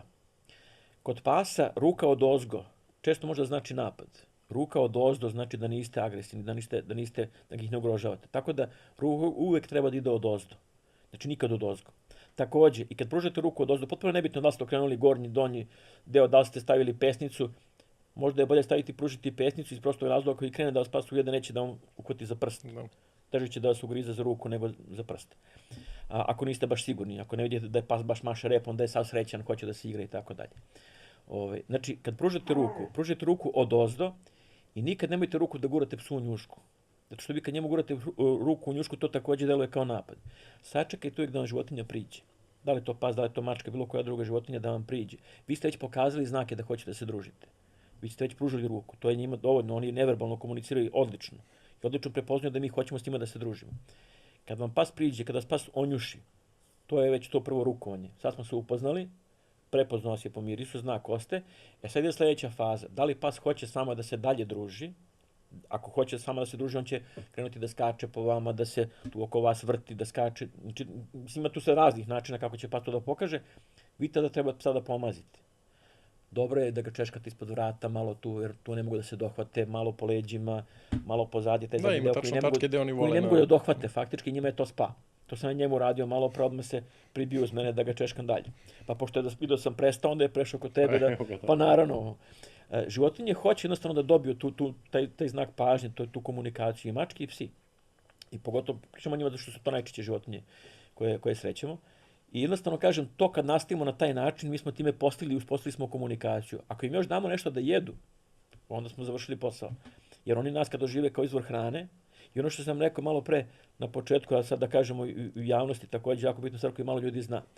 Kad hranite ulične životinje, kad hranite bilo koju životinju, da li je to ulična ili bilo koja druga životinja vlasnička, dajte im hranu iz ruke. Znači neka vam hrana, granule, šta god da je, sad naravno nećete uzeti sad neko meso, džigericu postaviti u ruku pa im davati. Znači, ako dajete granule, izvadite granule iz kese rukom i dajte im te granule iz ruke. Zašto? Važno je da ostavite svoj miris, znači miris svog tela, da ostavite na granulama. Mi to ne prepoznajemo, oni to prepoznaju fantastično. Znači, to je, sad kad bih vam rekao koja je razlika između osjećaja, znači mirisa pasa, to je čula mirisa pasa i nas, to je nebo i zemlje, mislim. To je bukvalno kao kad stavite, ne znam, evo što kažem poređenje, stavit ćete kaščicu šećera u šoljicu i osjetit ćete šećer, osjetit ćete da je to slatko. Psu je dovoljno da stavite tu istu kaščicu šećera u 2 bazena vode. Znači 2 olimpijska bazena vode pa će da osjeti to isto. Znači tolika je razlika u njihovom mirisu u odnosu na naše čulo mirisa. Znači, tako da oni nas prepoznaju, znači kad mi ostavimo miris hrane to je miris naše ruku na toj hrani, kad im to damo, taj miris hrane i naš miris povezuju, znači u jedno. I oni nas doživljavaju kao izvor hrane. Time mnogo brži i bolje uspostavljamo kontakt sa njima. Znači, ako ih nahranite, onda ste završili posao. Taj će pas sljedeći put da vas prepozna iz daljine, kad vetar nanese vaš miris do njega, on će već da zna, evo ga, moj izvor hrane, možda dobijem neku klopu i tako da. Odmah će da bude vesel i da se s nama igra, da se s nama druži. Na taj način ćemo mi vrlo brzo uspostaviti komunikaciju sa psima. Isto tako i sa mačkama i sa nekim drugim životinjama. To je taj prvi neki kontakt koji treba da napravimo sa životinjama. Ako se desi da životinja odreaguje tada nevoljno na nas, to ne znači da će sljedeći put isto tako da se ponaša. Možda će sljedeći put biti bolje raspoložena. Znači treba budemo strpljivi. To ono što sam rekao malo pre, strpljenje je jako važna stvar u radu sa životinjama. Uvijek strpljenje. Vremenom ćete pokazati toj životinji da niste na kraju agresivni, niste opasni za tu životinju. Niste predator za nju. Tako je, i prihvatit će vas pre ili kasnije. Znači taj pas koji šeta ulicom koga vidite svaki put, posle 5. puta će da vam priđe na kraju da se pomazi. Samo ću reći šta se sad dešava odjednom. Ne, nego jednostavno psu je trebalo vremena da vas prihvati, samo ništa više. Ako ste vi prvi put agresivni, pas će vas zapamtiti za sva vremena. Znači prvi put kad budete agresivni prema psu ili prema mački, taj miris koji je mačka povezala ili pas sa tom agresijom, kad god dođe taj miris, dobit ćete lavež na vas ili će biti nešto drugo, neki drugi problem će da bude, neće htjeti životinja samo da se druži. Tako da kažem, tu negde moramo shvatiti jednostavno da, a ti mirisi naši se, koliko god se mi okupali, ti mirisi naši se šire oko nas. Priroda, tako da jednostavno nema šanse da... Inače se psi koriste za traženje upravo raznih nekih bolesti i raznih nekih stvari na osnovu mirisa. Pošto svaka naša bolest, znači ćelije luče određenu vrstu mirisa, naše ćelije tela, i psi mogu to da prepoznaju, znači kao određenu bolest, da li je to dijabetes, da li je to rak neki, da li je to šta god da je, mislim, psi mogu na sve se naučiti, kao na COVID, na primjer, što su se naučili također, pa mogu mnogo brže i efikasnije da prepoznaju putnike na aerodromima, da prepoznaju ko ima COVID, ko nema COVID. Znači za razlika između vlasničkih i ovih napuštenih u prilazu, stvari kad im prilazimo, je to da ovde prvo pitamo tako vlasnika. Nema tu velike razlike. Ovde dolazimo i jednostavno klekneš pred životinju ili čučneš samo. Mislim, ja nikad nisam imao problem, uvek sam dolazio svim lutalicama i nikad me ni jedan pas nije ujeo. Na lutalicama nego napušteni životinje. Izvini, napušteni životinje, da, ali eto šta je... Upravo pričamo, naravno, to je navika, to svi radimo, nisi ti to radio za namere. Tako je. Nego jednostavno posvesno to svi tako govorimo. Ali kažem, treba da promenimo malo taj narativ. Napuštene životinje, tako je. Da govorimo o napuštenim životinjama. Stavljamo ruku ovako ili ovako, kako god, onjušite. Bitno je samo da nam ona priđe, ne mi nju da sad jurimo. Jer čim mi krenemo da jurimo životinju, ona već se plaši šta mi hoćemo. Znači, a mi ako priđemo, znači dovoljno priđemo par koraka samo da stanemo, životinja već vidi da mi prilazimo. Znači, smo stali. Znači, sad na njoj da ona priđe nam. Tako da, ako neće, ne treba juriti. To je najosnovnija stvar. Ono što je jako važno za bezbednost, na kraju krajeva da znamo da jednostavno životinje, mislim, pogotovo psi, znači, ako hoće da nas jure iz nekog razloga, oni će nas juriti ako se ponašamo kao plen. Što znači, prvo i osnovno pravilo, nikad ne bežati. Jer evo, na primjer, znaš ko je najbrži čovjek na svetu? Ja znaš možda ko ima i svetski rekord? Pa ne znam, da, ali ispod 10 znam na 100 da je... Tako je, 9.58 mu je rekord. Nijedan, da kažem, čovjek, znači koji, da kažem, nije brži od Huseina Bolta, znači jednostavno ne može da trči toliko brzo, prosječan pas može tako brzo da trči. Što znači nema šanse da mu pobegnemo. To je prosta matematika. Možemo nekom onom kućnom psu koji je mali, koji je ugojen i tako dalje, on ne može da nas stigne, mislim, definitivno. Ali kažem, nema šanse da pobegnemo. Tako da, s te strane, znači, ne treba da razmišljamo na taj način da ćemo uspjeti da pobegnemo. To opcija nije, definitivno. To nije uopšte opcija. Pri tome, em što ste sporiji, em što se ponašate kao plen. Em što okrećete leđe, da se mnogo lakše napasti s leđa. Jer životinje, predatori napadaju lakše s leđa nego da napadaju s preda. To je njima potpuno jasno. Ne prepoznaju šta su oči, šta je lice i sve ostalo. Tako da, nemojte to nikad da radite. Ako ste negdje pored nekih kola, popite se na kola, to je okej. Ali da vi krenete da bežite do nekih kola, stići će vas pas mnogo brže. Tako da, ili ako ste blizu nekog ulaza, znači otvorite vrata, uđite u neki ulaz, sačekajte da taj čopor prođe ili taj neki pas koji je, ako je agresivan, mislim. Ali kažem, generalno psi nisu, možda bude, na primjer, neka ženka agresivna ako ste prišli blizu tom čoporu, mladunaca, ili ako ste, na primjer, prišli nekom kontejneru gde se oni hrane. Ili, na primjer, često ljudi nose kesu u rukama sa pijace i psi onda čopor pas ide za njima. Onda krenu da mlate tom kesom i onda psi naravno počnu da laju, svi da napadaju. Dajte im tu kesu kod da je važno, nek pojedu to iz te kese. Znači, ili na kraju krajeva, moj me savjet opet da ako imate već negdje stalno čopor pasa, nahranite ih 1 put, 2 puta. Kad vas zapamte, to ono što sam rekao, dajte im hranu iz ruke.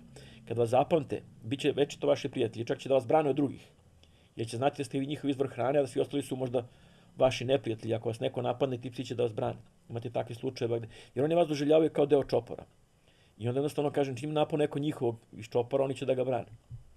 Da, opet već vidim komentare na, ali to, šta je bitno, šta je bitno, da uvek budeš smiren u svemu, znači da ne paničiš i da budeš smiren koliko god je to moguće. Ok, postoje situacije kad ti je život ugrožen, gde ti stvarno kreće instinkt da radi ti... Koliko god srce da lupa, znači samo budite smireni. Tako je. Jer to je vrlo prosta taktika, što kažem, psi su neverbalni komunikatori. Vi stanete ispred psa, pas zalaje na vas, vi se trgnete. Pa se razmišlja, vidi, ovo funkcioniše, ja lajem, on se plaši, sad ću da lajem još više. I vi time izazivate psa da laje još više. Znači, neki psi su lajevi, naravno, po prirodi, pa će da laju bez veze, za svaku sitnicu, za svaku glupost. Oni laju najčešće da se plaše toga. Pas koji laje, on laje da upozori, a ne da će da vas napadne. Pas koji hoće da vas napadne, on će diskezi zube, ako srešit će se, pobit će uši, znači, jednostavno to će sasvim drugačije izgleda pas koji se sprema za napad. Psi, naravno, koji su, to pričamo o ovim nekim, da kažem, napuštenim životinjama, ne pričamo o dresiranim psima koji su faktički službeni psi.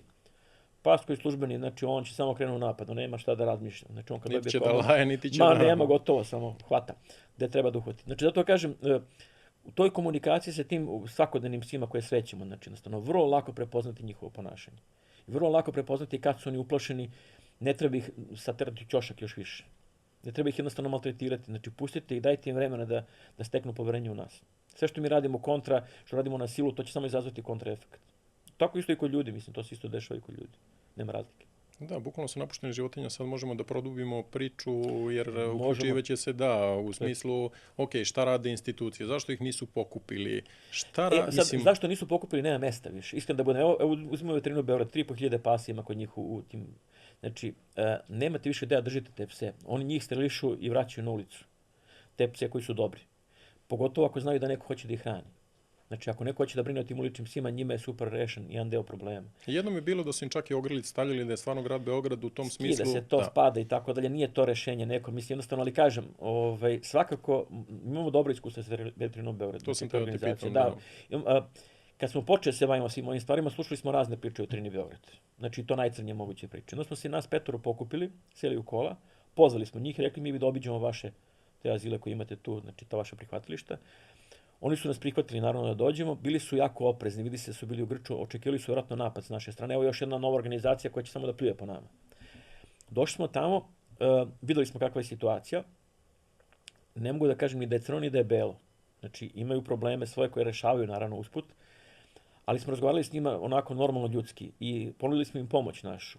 I ponudili smo im neka tehnička rešenja za neke stvari tamo i vidimo da su već sledeće godine to unapredili, već su to uradili. Oni su rekli, nije to kao kod vas, vi sad donesete odluku pa odmah to rešite. Mi moramo to da prođe to do sledeće godine kroz budžet i tako dalje i tako dalje. Jeste birokratija, ali vidimo da su to uradili. Evo već kažem, poslednjih 10 godina mi imamo dobru saradnju sa njima, stvarno.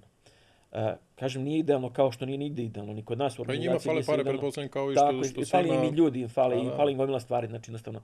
Fali im prostora još, jednostavno, nemaju dovoljno kapaciteta. Mislim, ovde ljudi prave problem. Ljudi izbacuju životinje na ulicu, a očekuju da veterina Beograd sve to reši. A nije više dozvoljeno ubijati životinje kao nekad što je bilo. Kad smo nekad jednostavno ubijali životinje, spaljivali. Donesen je zakon da više nema ubijanja životinja. I svi mi poštujemo i volimo taj zakon, znači ne želimo da se on promeni, ako je bilo sad želje neke da se menja taj zakon, da se tu nešto izmanipuliše s tim zakonom, ali srećom se narod digao, na kraju kraja digli su se i poznate ličnosti, svi su se digli i to sad stoji. Povučeno, da. To sad stoji, mislim, da li je povučeno, to ćemo vidjeti. Mislim, povučeno da se malo zataška... Ali dobro je to što ljudi jednostavno hoće da brane životinje. To je ono pohvalno i to je ono velika zahvalnost svima koji su na bilo koji način pomogli da se jednostavno taj zakon stopira i da se jednostavno životinje na neki način odbrane. Jer one ne mogu da kažu ništa u svoje ime, možemo samo mi da pričamo u njihovo ime.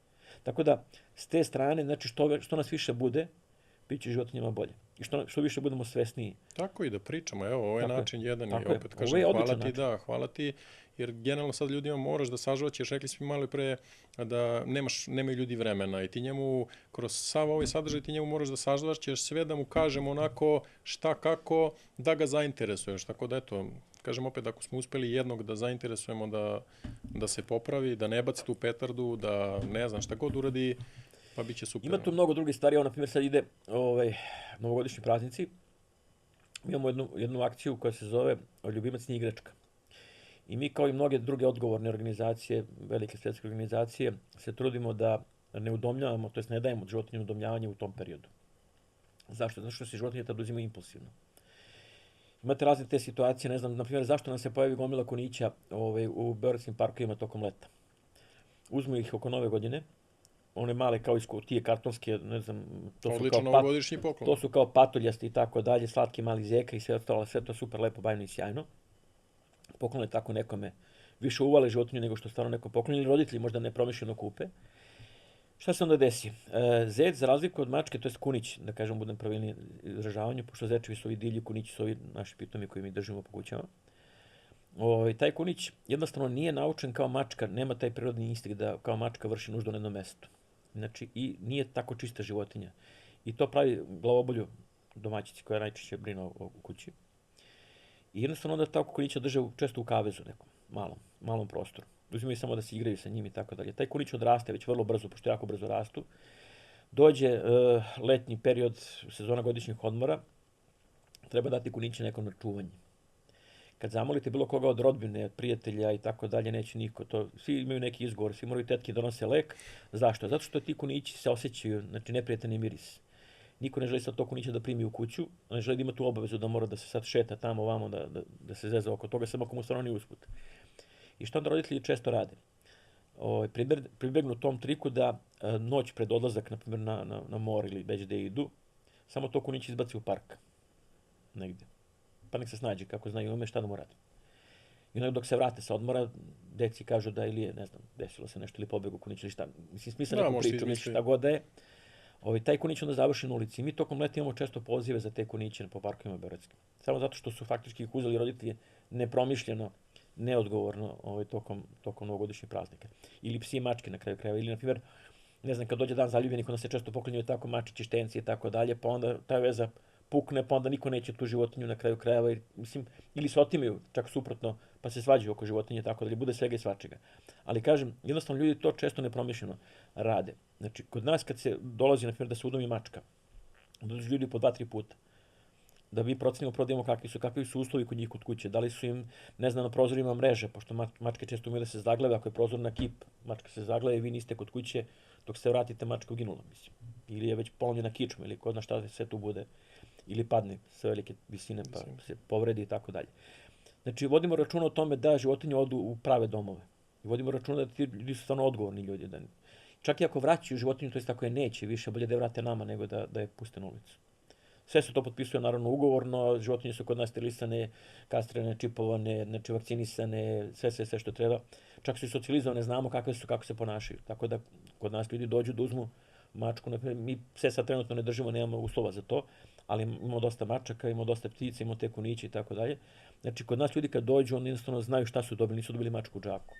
Što je nama također važno da znamo gde je životinja i s kakvim ljudima je na kraju krajeva, kako će da je bude. I tu negde strogo vodimo računa o takvim stvarima. Sad smo baš zagazili u to odgovorno vlasništvo. Reci mi eto u 2-3 rečenice, samo nećemo ulaziti pošto je to, ali volim da čujem i od tebe. Šta je za tebe odgovorno vlasništvo? Širok pojam odgovorno vlasništvo, međutim ono što mi kažemo uvek odgovorno vlasništvo počinje pre nego što uzmete životinju. Znači da razmislite da li stvarno imate uslove za to. Da li imate vremena da šetate tu životinju ako je pas u pitanju. Da li imate dovoljno prostora za tu životinju, da ne bude jednostavno da životinja nema prostora. Znači držite, ne znam, lovačkog psa u kući, malom prostoru, pas koji traži svaki dan po 3 sata trčanja. Ili neke druge rase. Vraćamo se na onog Jack Russella. Tako je. Ta greška. Znači, nemojte uzimati životinje prema eksterijeru. Nemojte uzimati životinje prema tome da li vam se slažu uz boju nameštaja, uz boju očiju, ne znam, uz garderobu koju nosite. Birajte životinje prema tome kakve uslove vi imate, da li imate vremena, da li imate na kraju krajeva novca za sve to. Ljudi često kupuju rasne pse koji zahtevaju mnogo više, da kažem, lekarske intervencije, to jest veterinarske intervencije, nego mešanci. Vodite se prostom logikom. Mešanci koje nađete na ulici, koje možete da udomite lako u nekom azilu, su posljedica mešavina raznih, eto kao što je Bagira, na kraju on vidi se da je mešanac, da nije čista rasa. Bagi iz čuštosti. Ali on je dobra grupa autora, mislim, na kraju jednostavno ispoje dobar pas. On je zlatni vučijak, tako smo ga krstili. Zlatni retriveri i nemački ovčar. Odlično. Šta je ono što je dobro kod njih? Kod njih je ukrštanje gena dovelo do toga da je bolji genetski materijal, otporniji. Životinje koje žive na ulici, priroda je surova jako prema životinjama na ulici, znači jednostavno i opstoji samo najkvalitetniji, najbolji. U leglu vi držite psa koji nije dobar, pa ga prodate na kraju krajeva, pa ga uvalite nekome i tako dalje, posle se to dalje prenose ti geni.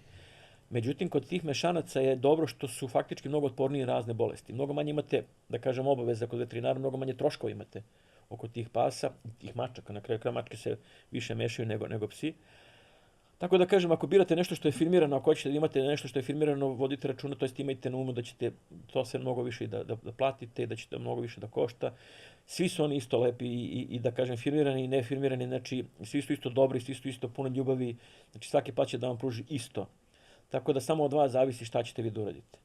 A ako vam je bitno da nosite firmirani sat, da nosite firmirano odelo i firmirani, ne znam, telefon, kola i tako dalje, onda ćete vjerojatno patiti za time da imate firmiranog psa. Što je opet totalno pogrešna pobuda, zašto hoćeš da imaš ljubimca. Imate razne razloge, mislim, ja mogu da navedem primjere raznih ljudi koji su čak, gde su ti njihovi psi, koji su firmirani psi, da kažem, brendirani, su pravili mnogo veću štetu i napadali čak njihove ukućane, mislim, zato što nisu s njima znali da rade kako treba.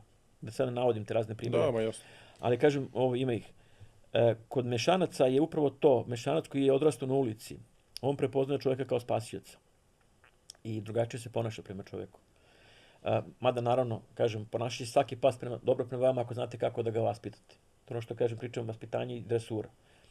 Vaspitanje psa je nešto što je osnovno, što svaki čovjek treba da zna. To je isto kao kad vaspitavate svoju decu. Ako ne znate da vaspitavate decu, nećete znati ni psa, na kraju krajeva. Pas mora da vas posluša, da zna šta je dobro, šta je loše. To je ono što je najvažnije. Psu morate da objasnite to odmah u startu, znači u prvi 3 do 5 sekundi. Posle pola sata pas ne kapira šta mu pričate i zašto ga kažnjavate. Psa za svaku dobru stvar pohvalite.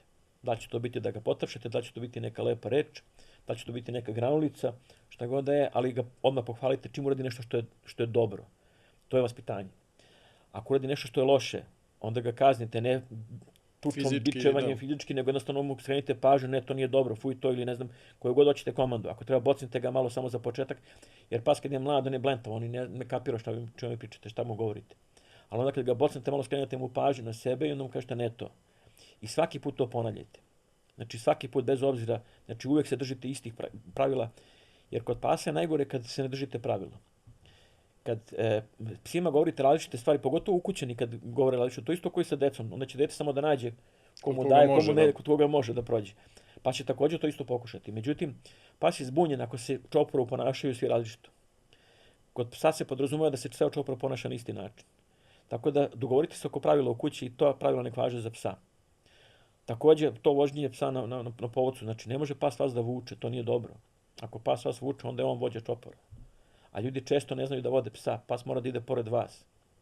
Ljudi često vode psa i bez povodca, znači zato što pas sluša. Poslušan je, naučen je da vodi. To je također vaspitanje. To nije dresura. Znači dresura je kad vi psa naučite nekim posebnim veštinama, da nešto zna da radi, što nije u suštini svakodnevno potrebno. To je već dresura. Dakle da kažem, tu negde mi smo izgubili taj osjećaj da mi treba da radimo sa psima, nego mi samo uzmemo psa i kao nekad on je tu boravi. A to što se on ponaša tako, pa takav mu je karakter.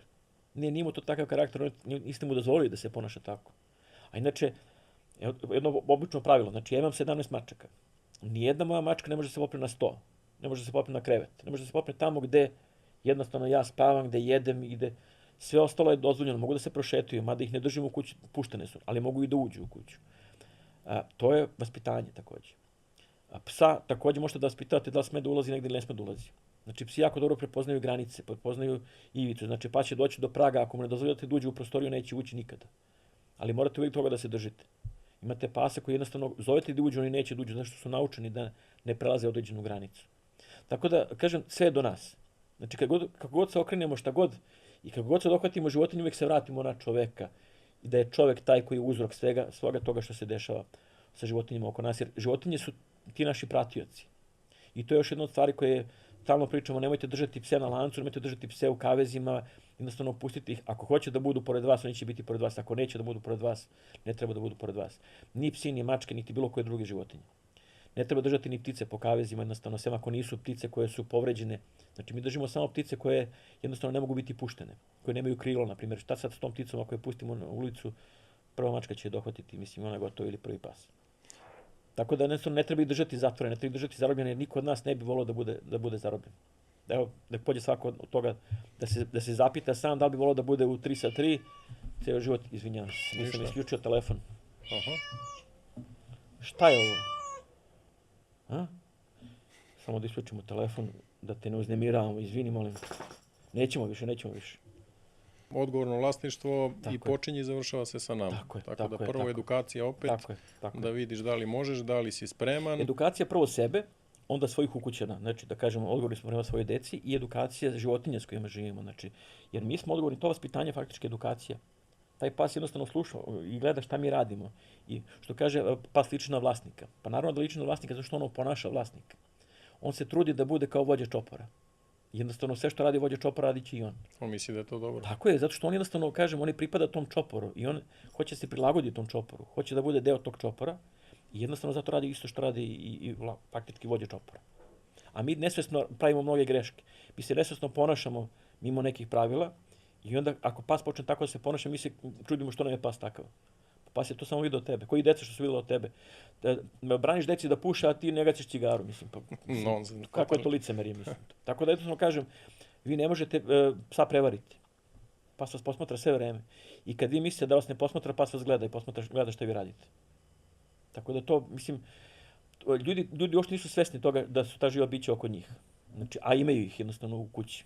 I to onda nije dobro, to izađe na loše. Što reče jedan od gostiju, Luka, pozdrav za Luku, kad kaže imaš nešto, imaš mogućnost da sa ulice uzmeš nešto puno ljubavi oko za džabe i da to ti pruža ono bezgranično, bez ljubav i ti to ne znaš na ceniš. Na kraju... I na kraju kupiš još nešto pa i ne znaš i to što si kupio. Dao si pare. Jeste. Ma mislim da se opet vraćamo kad daš pare, a to je onaj još problem. Nećeš da trčiš na polju, besplatno ti da izađeš u park i da istrčiš, ali ćeš platiti teretanu i onda će ti biti ono, čekaj, platio sam, moram da idem. Tako da mislim, opet se vraćaš na novac. Nažalost, mislim da je to tako i sa... Ima toga da to definitivno je kod nas, mi smo ljudi takvi, prokleti smo s te strane, znači jednostavno kad platimo nešto, onda više vodimo računa, više vrednujemo to, nego nešto što nismo platili. I to je, kažem, možda i naša greška što smo mi, na primjer, pogrešili kao organizacija, mi smo naplaćivali spasavanje. Da smo naplaćivali, možda bi nas više poštovali. Ali opet, kažem, s druge strane smo pošli od toga, krenete od te situacije da, evo imali smo takvu situaciju, možda imamo jedan serijal emisija, zove se Ars Patrola, 29 epizoda, postoji polučasovnik koji smo pravili s Edu televizijom. I to negde možda druga, treća epizoda ima baš epizoda kad smo spasavali jednoj ženi, baki, jednoj mačku sa drveta koja je 3 dana provela na drvetu. Ta baka je 75 godina tako nešto imala s majkom od 95, tako nešto. Isto žive njih dve same. Ona ima penziju neke 20 nešto hiljada. Žena je, kad smo završili to spasavanje, izvedila 3000 posljednje u kuću koja ima da nas časti. Nas troje, tu je bilo ostalo još samo. Mi smo rekli ne dolazi u obzir, bolje kupite nešto svojim mačkama. I jednostavno, kažem, to nas je stalno odvirnulo zato što ljudi neki koji nemaju ništa, oni brinu o životinjama mnogo više nego neki koji imaju. Imali smo slučajeve da smo spasavali nekim ljudima, ne znam, mačku, nekim vlasnicima hotela smo spasavali mačku koji imaju stvarno, misliš da se ponudio da nešto časti, ništa. Znači, zato kažem, to je sve relativno. Da. Znači, uopšte ne želim da pričamo o tome, nisu životinje krive što imaju takve vlasnike. I mi zbog toga smo radili sve to besplatno. Međutim, pogrešili smo što nismo mogli da održimo sistem tada takav i nama se to tehničko spasanje ugasilo među vremenu. Kad bude bilo ponovo sredstava, znači ponovo ćemo napraviti taj sistem za spasavanje i ponovo ćemo imati spasioca, ali ćemo ovaj put morati da platimo tog spasioca, da on bude zaposlen i da to radi profesionalno. Jer samo tako može da opstane taj sistem. Ljudi sad nas zovu, hoće da plate, ne pitaju koliko košta, ali mi sad nemamo spasioca više. Znači, džabi da platite kad nemamo ko, nema ko da se penje gore. Ali upravo si za ono što kažeš, pazi, ja sam fotograf, videograf, kaže, nikad nemoj džabe ništa nikome da uradiš, naplati simbolično, samo nemoj džabe. Jer čim je džabe, ljudi to ne cene i tako je bilo i sa vama. Mada ima druga stvar, a to je pomoć životinjama. Mi imamo često pomoć od raznih ljudi, znači jednostavno. I to oni to rade zbog životinja. Znači, znaju zbog čega to rade. Ali jako je važno da se to ne zlopotrebi. Jer ono što mene boli strašno, to je što mi pravimo jako lošu sliku u inostranstvu. Znači, neki ljudi ovde zlopotrebljavaju životinje, bogate se na osnovu toga, ljudi iz inostranstva koji im daju, znači jednostavno kad otkriju to, posle neće više nikom da pomognu. Tako je. To je ono što prave štetu, prave svima. Da ti praviš samo sebi, pa baš te briga. Naravno, za svoje lične koristi pravi štetu svima, mislim, jednostavno. Onda sve životinje ispaštaju ovde. Tako da, zato kažem, to je ono što je problem. I protiv takvih ljudi treba da se borimo, definitivno. Mi kao društvo u kompletu. Zato kažem, uvek kontrolišite kome god dajete, šta god dajete, znači idite, obiđite, vidite gde šta dajete. Vidite zašto dajete. Ako treba, nemojte dati u novcu, dajte u nekoj robi, nečemu što ne može da se preproda.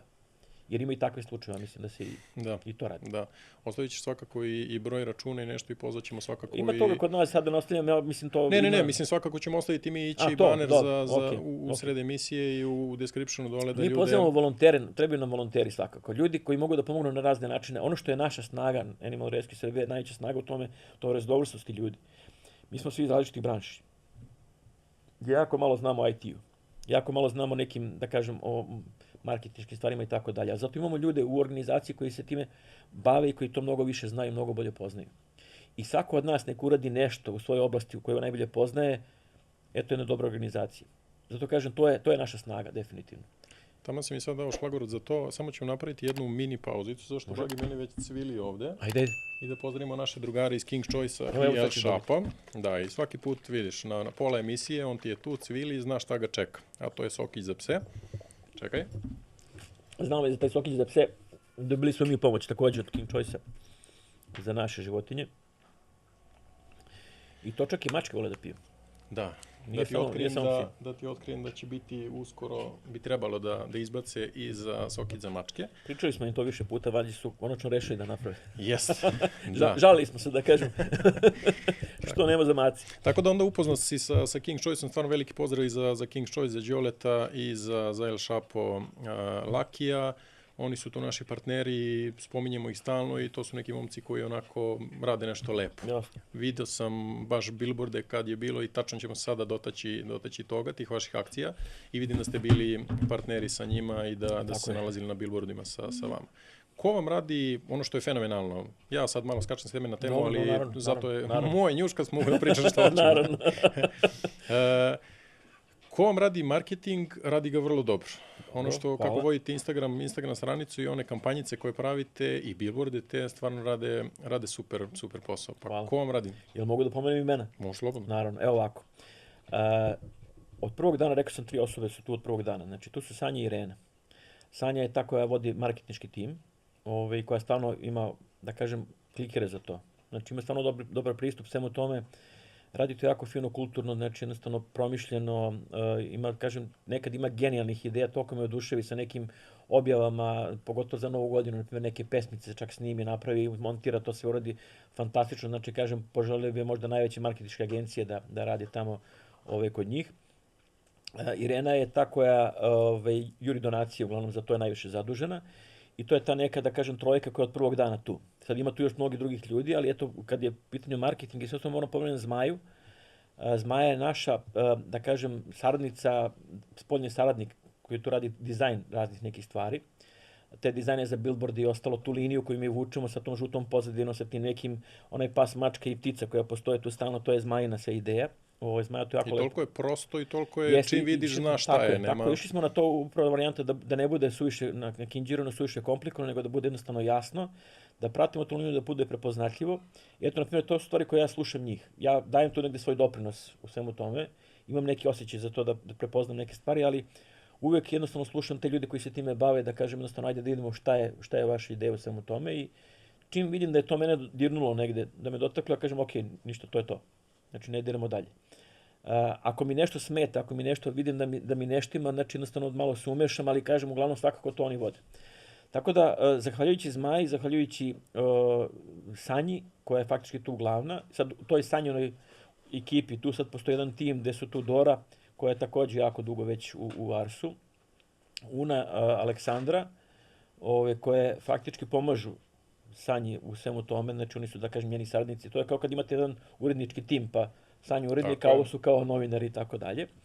Znači oni sve to rade zajedno, nekim zajedničkim akcijama, sad neka pravi jednom objavu, neka pravi drugi put objavu, ali kažem, svakako sve to negde mora da prođe kroz Sanjinu prizmu, kad Sanja to lepo proceni da je ok, Sanja to pušta. Od samog starta smo svi okrenuti toj edukaciji. Znači jednostavno iz prostog razloga što nam je negde cilj da ljude, jer shvatili smo u suštini, evo ja prolazim od sebe prvo. Ja danas mogu da spasim 10 životinja. I to je moj maksimum. Ne mogu više, fizički ne mogu više. Ali ako ja 100 ljudi zarazim sa time i 100 ljudi naučim da spase po 10 životinja. To je progresivno već. Sasvim druga priča. Zato nam je cilj da ljude edukujemo. Znači da kad kažemo edukacija, ne mislimo u smislu tipa sad mi smo pametni, mi sve znamo, oni ne znaju ništa. Ne. Nego jednostavno da razmenjamo te informacije i iskustva, da im pomognemo da se oni probude, kao što se ja kažem za Petrade, trgu i probudio i rekao čovječe šta radiš to, mislim. Nemoj da baciš više Petrade. Tako da kažem, tu negde smo uspeli te neke ljude da probudimo i ljudi nam prilaze. Imamo to i naše, i strance također koji su deo Arsa, znači jednostavno i pomažu nam neki ljudi iz inostranstva koji se također angažuju oko nekih stvari i sad pripremamo jednu novu web aplikaciju za transparentno udomljavanje životinja koja podržava jedna velika kompanija domaća. Ticket to Home se zove ta aplikacija i ona će pomoći faktički da se udomi što od nove godine kreće, da kažem, zvanično u svoj život, trebalo bi, vidjet ćemo možda da li će sve biti, ali uglavnom je pripremljeno, sve sad napravljeno. Zahvaljujući financijama te velike kompanije, oni su jednostavno, mi smo napravili tu web aplikaciju, to jest napravili su na drugi outsource, nismo mi, ali svakako kažem, idemo ka tome. Šta je cilj? Mi smo otkrili jako puno manipulacija sa životinjama. Između ostalog, šverc životinja kod nas ovdje je 3. grana šverca, nakon oružja i narkotika. Mnogo se životinja prodaje sa Balkana i rade se razne, da kažem, zloupotrebe tih životinja. Kad god odu životinje negdje u inostranstvu, mi ne znamo gde su završile, šta se s njima desilo. Mi smo osmislili da ceo taj sistem funkcioniše po principu da taj neko ko udomio životinju mora sljedećih godinu dana minimum da obaveštava o toj životinji u kakvom stanju i gde i sve ostalo i da postoji kontrola u inostranstvu ili o zemlji, znači da možemo da proverimo gde su te životinje. Da ne bi bilo zloupotreba tih životinja. Da ne bi neko kupio životinju i samo je preprodao dalje. Tako da kažem, to je nešto što radimo. Pokušavamo da sva naša znanja i sve ono što smo za sve ove godine naučili i shvatili kako ljudi zloupotrebljavaju životinje, da sve stavimo u jednu aplikaciju i da sve to predupredimo. Naravno, bit će možda opet nekih novih načina prevare, ali ćemo također zamoliti sve one koji prate to sve i koji se tu budu bavili time da nam jave sve što saznaju novo. Da i to implementiramo. Tako da faktički napravimo jedan bulletproof sistem u kome neće moći više niko da zloupotrebljava životinje. A to se radi često i mnogo. Da, ja mislim da bi morali, pazi, ja slušao jedan podcast koji je sa čovekom koji je za ptice. O pticama stvarno ništa nisam znao i taj podcast je fenomenalan da ja nisam znao koliko se ptica švercuje i šta se radi sa pticama i ko sve dolazi u Srbiju da ih izlovljava i da bukvalno po ceni jedne kafe ti možeš da ubiješ prepelicu, šta god i da izneseš. To je strašno što se radi sa pticama, sa drugim životinjama. Znači, jednostavno, ljudi nisu ni svesni toga koliko se mnogo zloupotreblja živi biće. Ja samo kažem, pođite od toga, zamislite da vam dete nestane i da vam neko zloupotrebljava dete. Živo biće isto kao i svako drugo. Znači, zamislite da vam neko psa uzme, znači da vam jednostavno psa koji vam je član porodice na kraju krajeva i da ga neko preproda da negde završi na nekom mjestu ili za neke eksperimente, za ko zna gde. Znači, jednostavno, protiv toga treba svi da se borimo. Jer kad vam nestane pas, posle je kasno. Mi treba na vreme da krenemo da se bavimo tim stvarima i na vreme da pokušamo da predupredimo takve stvari, da bi jednostavno, prvo, kroz tu aplikaciju ćemo razdvojiti žito od kukolja. Znači, onaj ko hoće preko te aplikacije da udomljava životinje, on je apsolutno čist i transparentan. Onaj ko izbegava to, već nam je sumnjivo. Tako da kažem, tu ćemo samim tim, ta aplikacija će već razdvojiti ljude koji su nam sumnjivi i koji nisu, da znamo gde da tražimo, gde da gledamo. Jer onaj ko je, to je neka stvar, ako sam nešto pristao, ako nešto obećavam, onda pristajem da potpišem. Tako je. Ne bojim se da potpišem, neću smisliti nikakav razlog da ne potpišem nešto što sam obećao. Zato kažem, vrlo lako se ovdje da razgraničiti šta je. Tako je, i zato smo i to i napravili. Znači, jednostavno da vidimo, ja sam uvijek govorio, prvo ne krenu od nas da kontroliš. Bilo kakva vrsta kontrole, evo skoro je bila, pre par mjeseci je bila kontrola, vanredna kontrola veterinarske inspekcije. Banuli su kod nas u naše prostorije, bili su 4 sata kod nas, ništa nisu našli. Znači, pohvalili su nas oduševljeni kako je kod nas, kako to sve izgleda. Znači, jako su banuli. Znači, nismo mogli da očekujemo ništa. Napravili su zapisnik, znači sve je to uredno kod nas, sve je to dokumentovano, znači mi smo to čak negdje i objavili, znači jednostavno i rekli smo treba to da se radi češće. Treba svi da se kontrolišu. Ali ne samo da se kontrolišu privatni azili, ne znam, nego da se kontrolišu i ovi opštinski, ako postoje negdje, gde postoje. Ili tu su strašne zloupotrebe. Tu su strašne mahinacije sa novcem, sa sredstvima, znači pa firme koje to rade, koje jednostavno hvataju pse, koje ih prebacuju iz opštine u opštinu i tako dalje. Mislim, razne sad možemo da... Razne manipulacije postoje. Pa ja izbegavam generalno da navodim imena, mislim, jednostavno... Mislim da znamo i da mislimo na istu, nebitno, ali kažem, izbegavam da navodim imena zato što ja nisam istražni organ. I ja neću time da se bavim. Ja ću se baviti onime što mi stvarno radimo. Mi se bavimo životinjama. Onaj ko hoće da istraži, da sazna o čemu se radi, lako će naći informacije. Onaj ko neće, koga ne interesuje džabe da mu pričam, da mu gurnem prst u oko, on neće vidjeti.